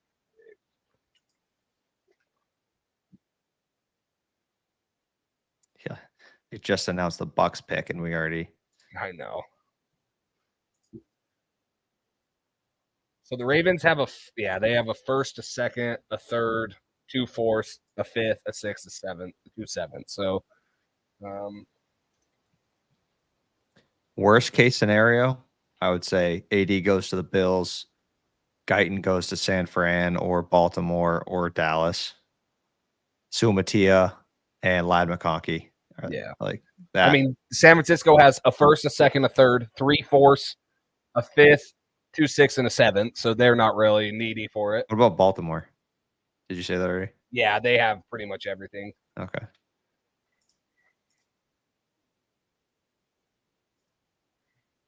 Chiefs.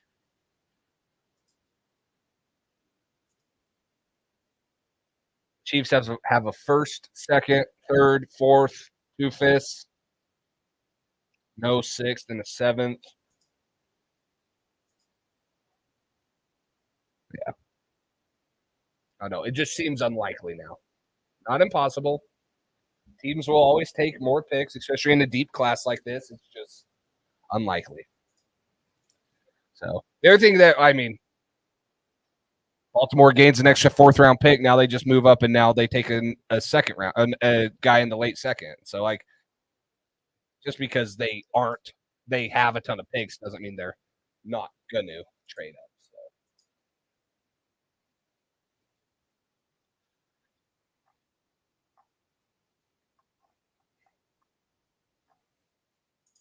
This is a big pick right here. It's a huge pick.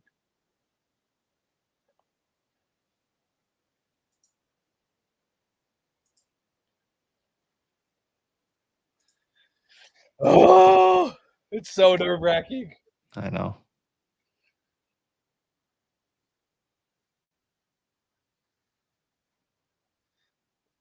Pat Scout says Bills in talks of trading the pick. Not done yet, though, but they're not going to trade to the Patriots. Yeah. Wonder. Maybe. I mean, there's maybe a 0.5% chance, but. Pat Scout, where did you see that? Just curious. Because I would say there's no way. If they trade, they're not trading with the Patriots. Yeah, that doesn't happen often. If they do, then they're really just laughing in the Patriots. But like Shadows, this is what me and Cole talked about too, is like, you're probably not going to find a first round or a starting offensive tackle or number 1 receiver in this class in the second or third round unless it goes perfectly for you. Now, you can take a developmental left tackle at pick 34, say it's Kingsley Sumatia. Year 2, maybe he's really good, and then you take a first round receiver. Like we were hoping you could address 2 of the needs, and we still can.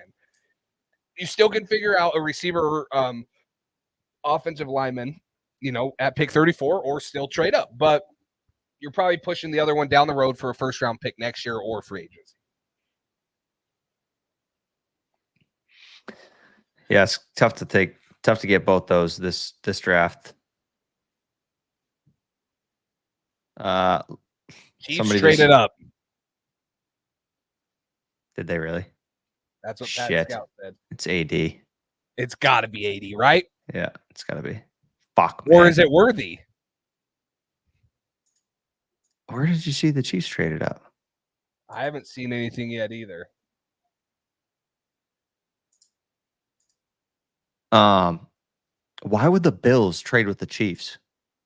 This is a team you can't get past, and you're trying to help them out. I don't know. I do would we think you'd believe want to that trade with the until we Patriots see it? before the Chiefs.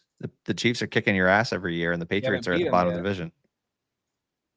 What you say? I said, yeah, they haven't beat him. I mean, Yeah.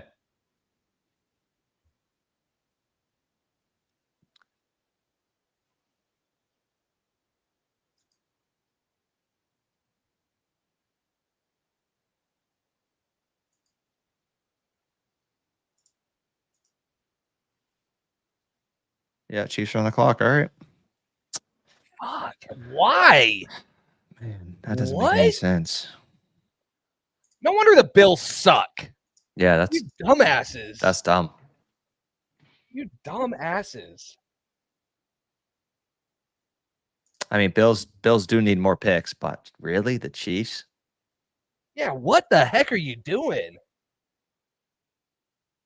Hopefully, it's Xavier Worthy, I guess. Yeah, Last year, last year we Worthy. got It's Worthy. it is? That's Yep. I'm fine with that then. I'm fine. I get it. Like, yeah, wow. I get it, right? You know, that's going to be a crazy good weapon for Mahomes, but I'm fine with that. I'd much rather have them take Worthy.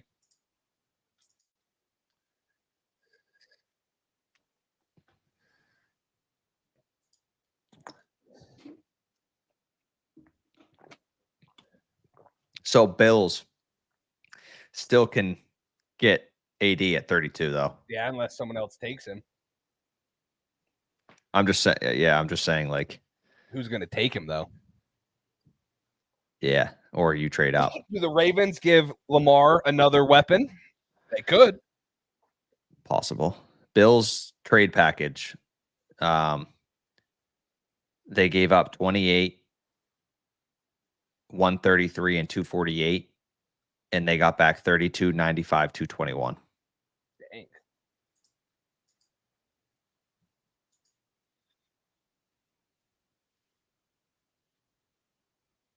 Chiefs go from Tyreek Hill to the dude who breaks the fucking combine record. I know, but I still think that freaking. I think that he's John Ross from a couple years ago.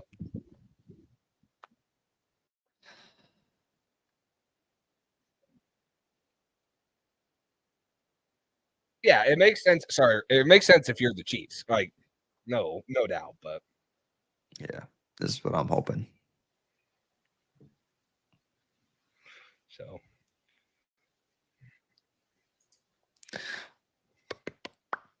All right, let's run our last ad. We got one more ad from Underdog since we're waiting for this and finish out these 4 picks, see if the Patriots do anything. So we'll be back in 45 seconds.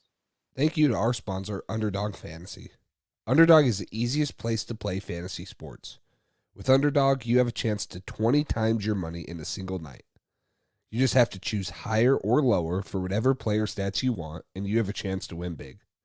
Pick anywhere from 2 to 5 players by downloading their app or going to UnderdogFantasy.com. And now with their pick'em insurance, you don't even have to hit on all your picks to win the money. So what are you waiting for? Make sure you use code PATCHDRIVE today for your first deposit matched up to $100.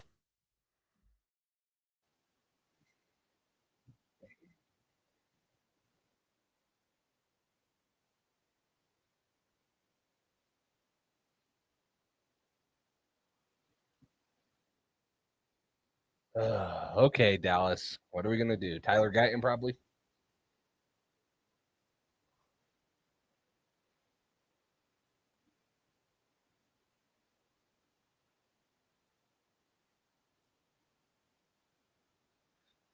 $31 and Ayuk. I don't know. I don't think you're getting pick 31 and Brandon Ayuk. Maybe if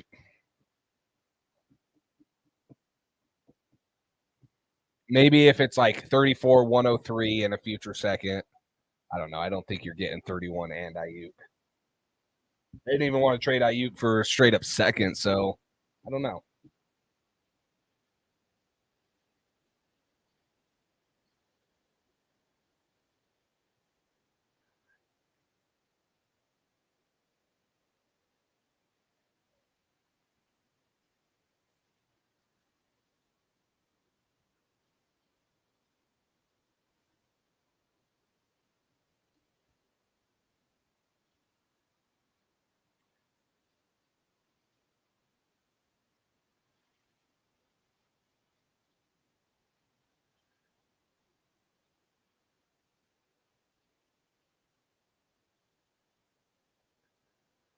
Don't stop. They've had pretty good songs at the draft this year, not gonna lie.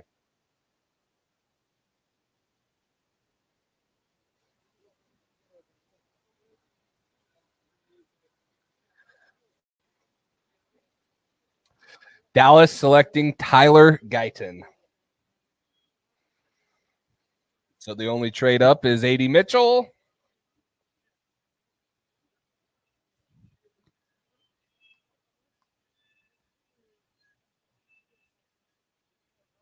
Yeah, I mean it's Light Shadows. I didn't expect to trade up. I didn't really want to trade up because I didn't think it was worth giving up a second and a fourth or whatever it would take. So, I mean, it wasn't my first choice, but you got guys like AD Mitchell falling. There's a chance to get him. Maybe there still is a chance, but yeah. So.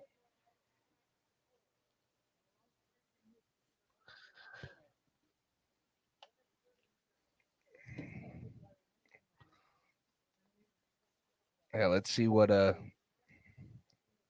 maybe Buffalo doesn't take AD Mitchell. Yep. Ouch.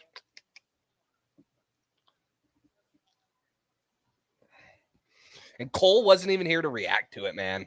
Doesn't even get to see it.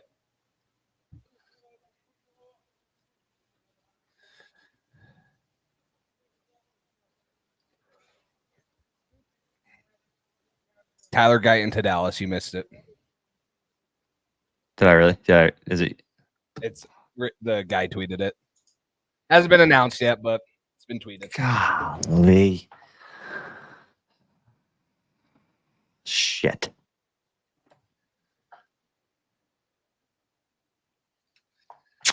Yeah, I did, Light Shadows. I kind of had this conversation with Cole earlier. Like, I expect a defensive guy to pick apart him, and that's probably what the conversation's going through the whole freaking draft process was with Bill was, hey, this, and this. But you also heard Kevin O'Connell, who has been a great offensive coordinator, say, yeah, all that stuff's easily fixable. So I hope that, they're trusting the scouts and trusting Alex Van Pelt, which I think they are, that they're willing to take him. So, yeah.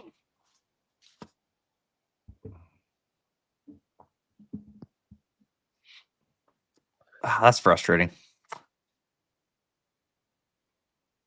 Guyton.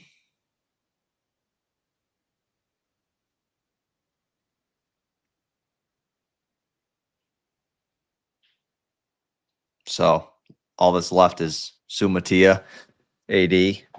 Well, all the left to trade up for is AD, but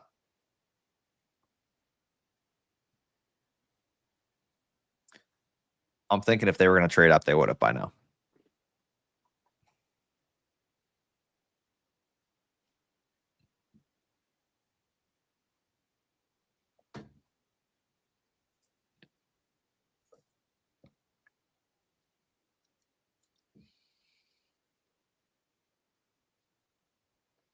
Yeah, it's really only a trade up for AD, which at this point probably isn't going to happen. And then, maybe he falls. And then you get a chance at Suamatia if he doesn't go. I don't know. The Niners could also look to go like interior. Like, I'm surprised Jackson Powers Johnson is still here. I know they said there were some injury concerns with him, but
boys. All right. I mean, now it's just what are these teams? What are these teams going to do? Who's going to be available at 34? So Ryan, Panthers may like Ladd. I mean, I would think they would, but he's very similar to Adam Thielen, and Xavier Legette pretty much said they're going to take me, and so take that with what you want. But Yeah. doesn't mean he's gonna. But I would think we'd be getting the Ravens pick here pretty short, no? yeah, hopefully they have 5 minutes left, so they've been on the clock for a little bit. Pat Ravens Scout, could go. somebody was just talking about how Belichick was talking to Kevin O'Connell. Or no, yeah. That he would have probably Belichick didn't say he would have traded back and got JJ, but that's what it felt like based off the vibe of the conversation, apparently. I didn't see it.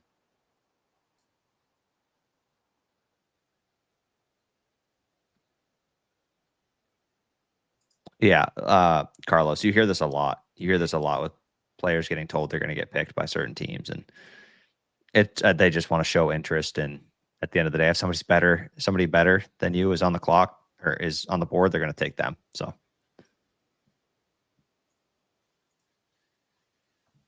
All right, Cole. Last 3 picks: Baltimore, San Francisco, Buffalo. Pick their picks.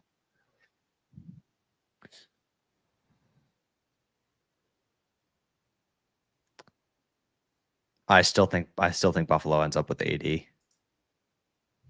I think it's interesting that the Chiefs thought they had to trade up for him for Xavier Worthy.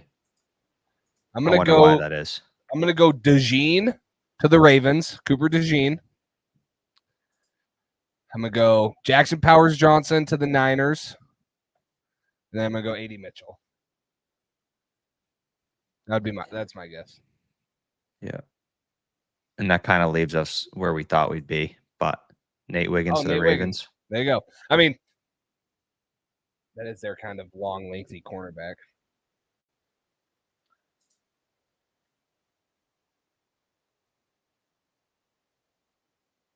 So I mean, this is going to be telling. If San Francisco takes AD, we're looking at Brandon Ayuk. If they don't take AD, maybe they're not going to trade him. And probably Buffalo falls right in their lap. But either way, we got to get past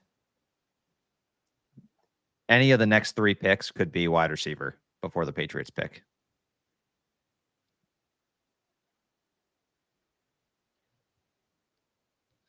Moises wants Xavier Legette. Yeah. I know a lot of Patriots really like Xavier Legette, so I don't want to trash on him, but there's probably a couple other receivers I would take over him. So I like Ladd.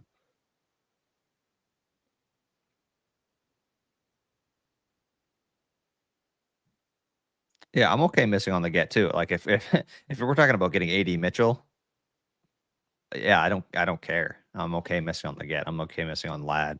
AD Mitchell is definitely the top receiver on the board. I wonder if we don't see him go to Buffalo, or if Buffalo takes a different receiver, I wonder if the character concerns are bigger than we thought.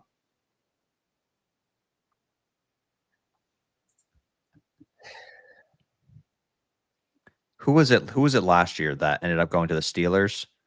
I think Darnell Washington, the tight end. Yeah. The big tight end out of Georgia, right? That's who you're thinking of? Yeah.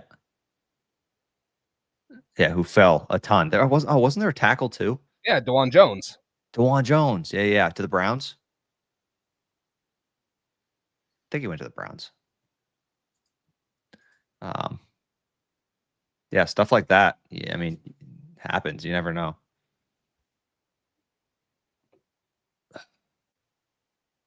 Ricky is on point with this stuff. Yeah.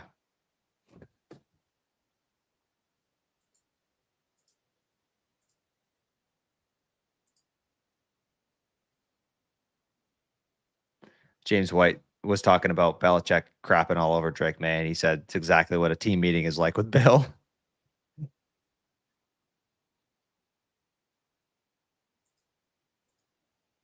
Ricky was a little bit behind on that last pick. I'm not going to lie. 38 Yeah. seconds ago, he just tweeted, Come on, man. Pat Scout had that like 4 minutes ago. Pat Scout, the real media guy. Real Yeah. buster. Yeah. I guess everybody's got secret sources but us, I guess. I don't know. I thought you had your BYU connection. This is what he said because he's at the draft party. He said that he was on the phone with his agent and said that he was the pick. It was between him and Jordan Morgan at 25 for the Packers, and they went Jordan Morgan. That was the call. That sucks. Well, for him. But if the Packers were interested in him, then probably Patriots too. You know what I mean? Yeah. The Gene to the Niners. I haven't seen it yet. This is another one of my buddies. Oh, okay. He's a Niners fan. Okay. Yeah, I haven't seen anything yet. You want DeJean?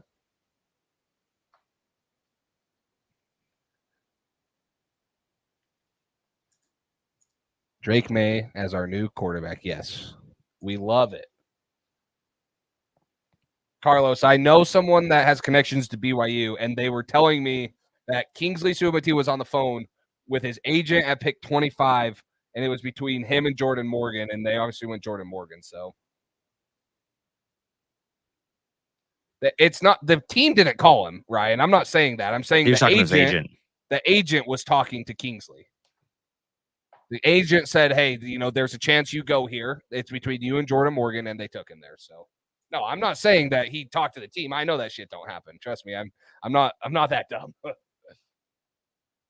So, no, guys, I know how that works. I'm not gonna spread information saying that he was on the phone with the Packers, and they said, "Hey, we're gonna draw straws out of this hat, and then I'll tell you who wins." Flip a coin. Yeah. I know he never was on the phone. I'm saying the agent said, "Hey, there's steam for you at 25. You or Jordan Morgan," and he never got the call, and it was Jordan Morgan. So,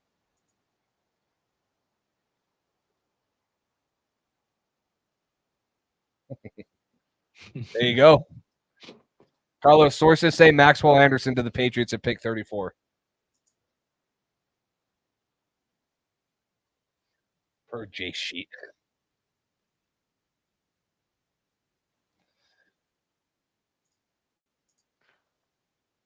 Let's see. Nothing yet.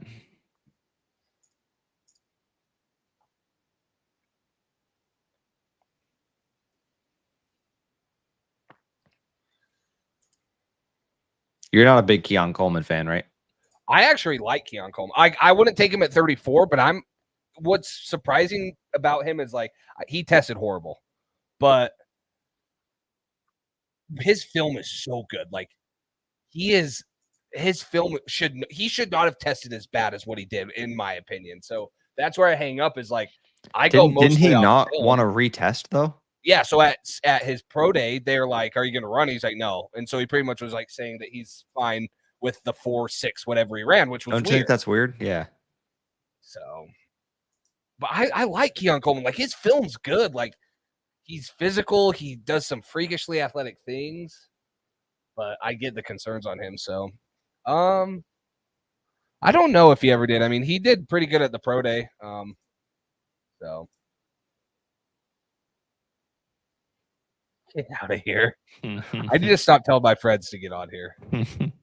DeJean to the Niners? I don't know. I haven't seen it, but probably. Yeah, I agree, Light Shadows. I everything's great. Like, if you're telling me what to grade on, it's like 90% film or maybe like 75% film, 25% like testing, right? Because obviously you want to know some of that. So I'm a Keon Coleman fan. Like, I don't think some people are like, oh, he's a 3rd or 4th round pick. I think he's going to be a dang good receiver because what he put on film is like athletic. He's long. He makes contested catches. So I dare say I'd put Keon Coleman and Xavier Legette in the same freaking tier. Not the same conversation, but the same tier. Do you almost hope that the Niners draft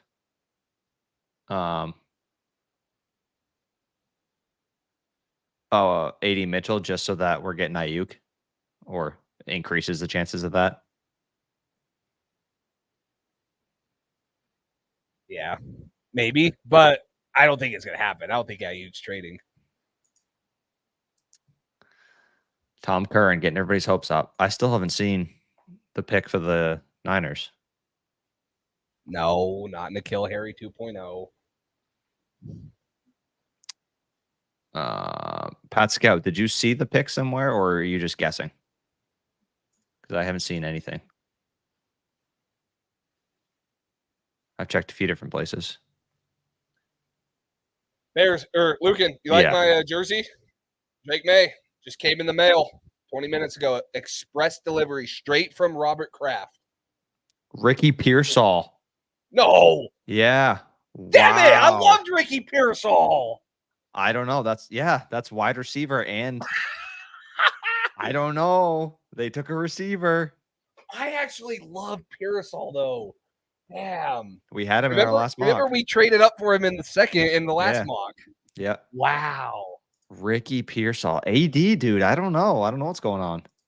Lucan, Ricky Pearsall. You got the next Julian Edelman, a great hard-nosed freaking.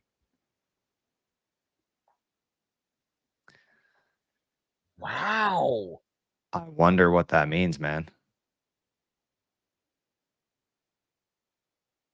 Office supplies? What? No, this is not man-made. This is straight off the press. Dog. I love Ricky Pearsall. 31's kind of a stretch for him though, but I like him. I saw some going early second. Some mocks have been going there. No, I mean that's why when we did the mock, I was like, Cole, we can't trade down too far, or we can't like wait to trade back up because he's going to be there. So our Bears fan is back in. Yeah, He's you guys had a great draft. You must be having the best night of your life, dude. Because that's so Bill's traded exciting for you again. guys. Is that true? Did they really? To who? Right here. I got it right here. Light Shadows. It's on. Drake Maye, number 10. I got it. Called up Robert Kraft. He express delivered it straight to my house. Flew here on his jet.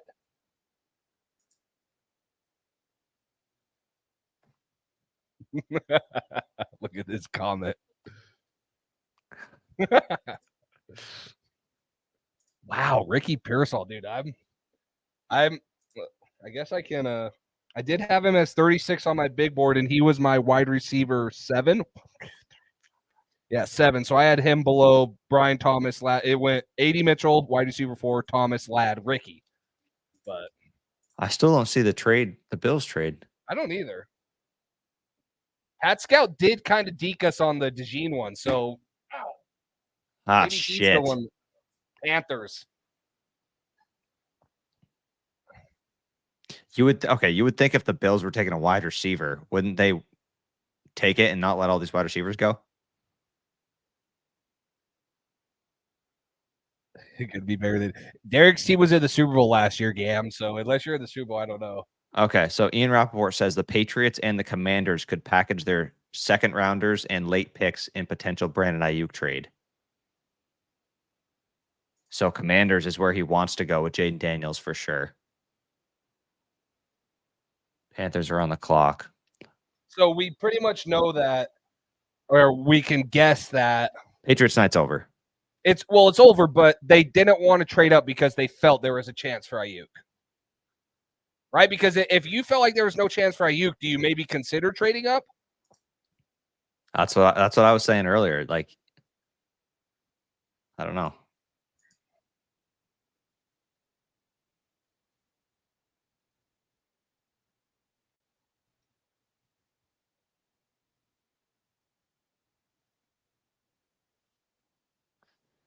I feel like Ayuk's.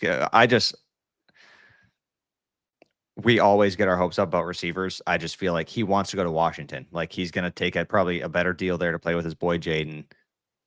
I don't know. Ryan, I mean, the reason to trade for a receiver right now is because you're never going to have a quarterback on a 5-year deal cheaper than what you're going to have Drake Maye on. So that's Leggett to Carolina. Is that to Carolina? That's what he said. Is it they official? said Leggett.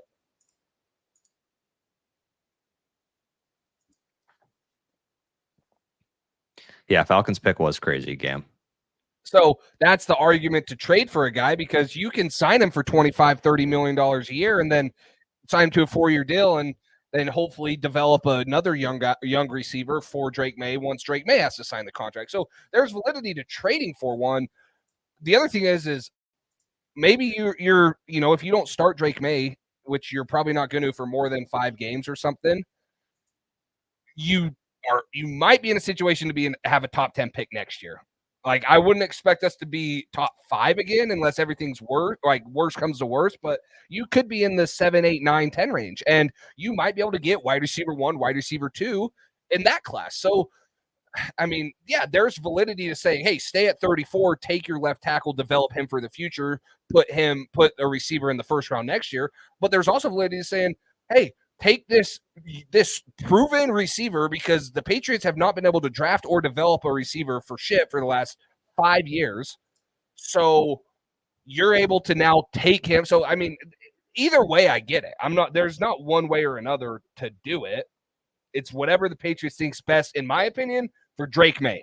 What is going to help Drake Maye is getting a left tackle here and then letting him develop and taking a receiver next year the best thing for Drake Maye, or is it getting an established veteran in here and taking a left tackle next year? It's all what you want to do. It's all what you want to do with Drake Maye. And Elliot Wolf already said it earlier today. Like, you have to find a way to surround Drake Maye with talent, and they didn't do that with Mac Jones, and so they're trying to do that with him. So whatever you say. So.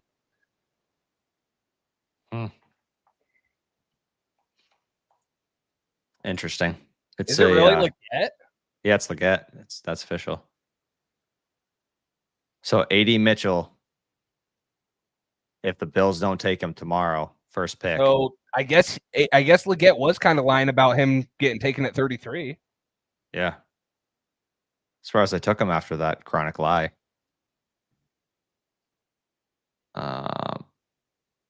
Good news is you get either AD Mitchell or Sumatia. Yeah, you'll have a chance at one of them. You got a chance at one of those. Or you trade for Brandon Ayuk. Or you trade for Brandon Ayuk. That's my option A. You have so much money still left this year. You have the most cap space in the NFL, or the second most next offseason. You got to spend some cash. Go get your receiver. Yeah. Yep. I know that obviously once college football starts and stuff, you'll know more about the draft class. I know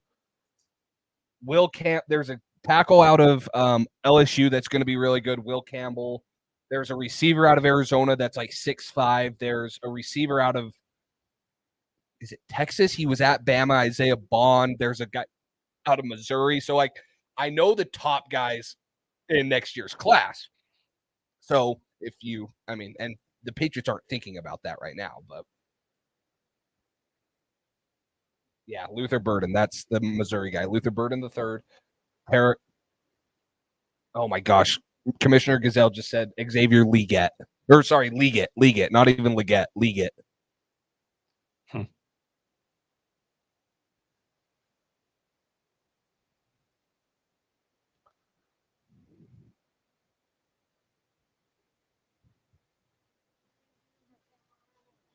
So, Ryan, are you saying trade pick 68 for Ayuk? I'm not sure the leverage I'm not sure the leverage you're talking about.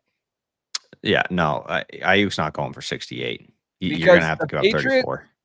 So let me pull up the sorry, I'm going to share the screen one more time just to look at best available in the. So round 2 tomorrow, right? It's going to start with Buffalo.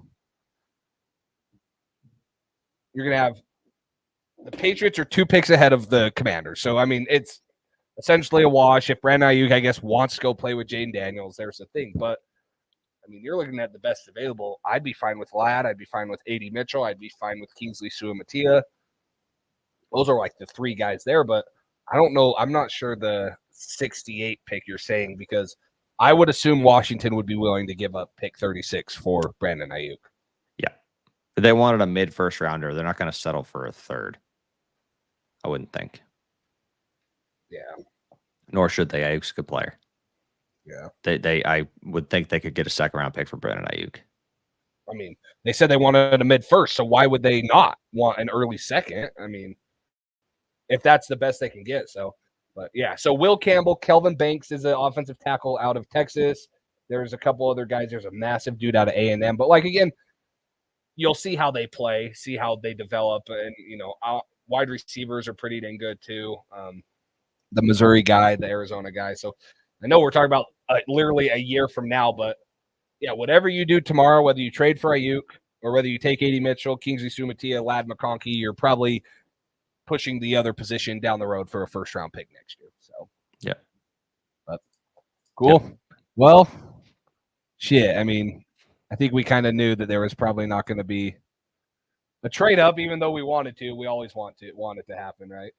Yeah, yeah. Now just we're not in an awful spot. We got a couple guys that we'd be okay with at 34 still. And hopefully we hear some rumblings tonight and tomorrow. We get some news hopefully about Brandon Ayuk coming to England. That would be a great day 1 and 2 right Maybe there. We get it late tonight, but no, I would assume it's going to happen closer to the draft than not. Yeah, tomorrow, I would say to the tomorrow. second round Yeah. tomorrow. And they'd have to. Interesting. I guess he does have a bigger cap hit, but yeah, make our wrong or right since we should have taken him first. Yeah, the reason I guess maybe the Niners would be more willing to pay Ayuk after that, but the whole problem is they're not willing to pay Ayuk. That's why he wants to leave. Yeah. So I don't know. The good news is if you trade for Ayuk, that's coming with a long-term contract with it. Like you're going to be extending him. That's going to be part of the deal. You're not just going to trade a second for Ayuk and not know he's going to be here for the next 4 or 5 years. Yeah, for sure. So, well, guys, appreciate everyone hanging out. We're coming up on 4 hours. That's how the first round goes. So probably be live right at the second round, maybe a tad bit earlier, just because the Patriots will be on the clock very soon. It's only 7-minute rounds tomorrow. So 7 p.m. Eastern time, start of the second round, and they'll have 2 picks and maybe make some movements or have some more answers tomorrow. So too cold for him in New England. So nope, but appreciate it, Cole. Anything else? No, that's all I got. Thank you guys for sticking around with us for this long 4-hour stream. But excited. We got a quarterback. We got a lot of things to be excited about. Hopefully we got some news for you guys heading into the day 2 tomorrow. So stay tuned and we will talk to you guys later. Thanks for listening to this edition of the Patriots Drive podcast. Follow us on social media to stay up to date with all things New England Patriots. Make sure you tune in to the next episode and check out patriotsdrive.com for more great content. We're on to Cincinnati.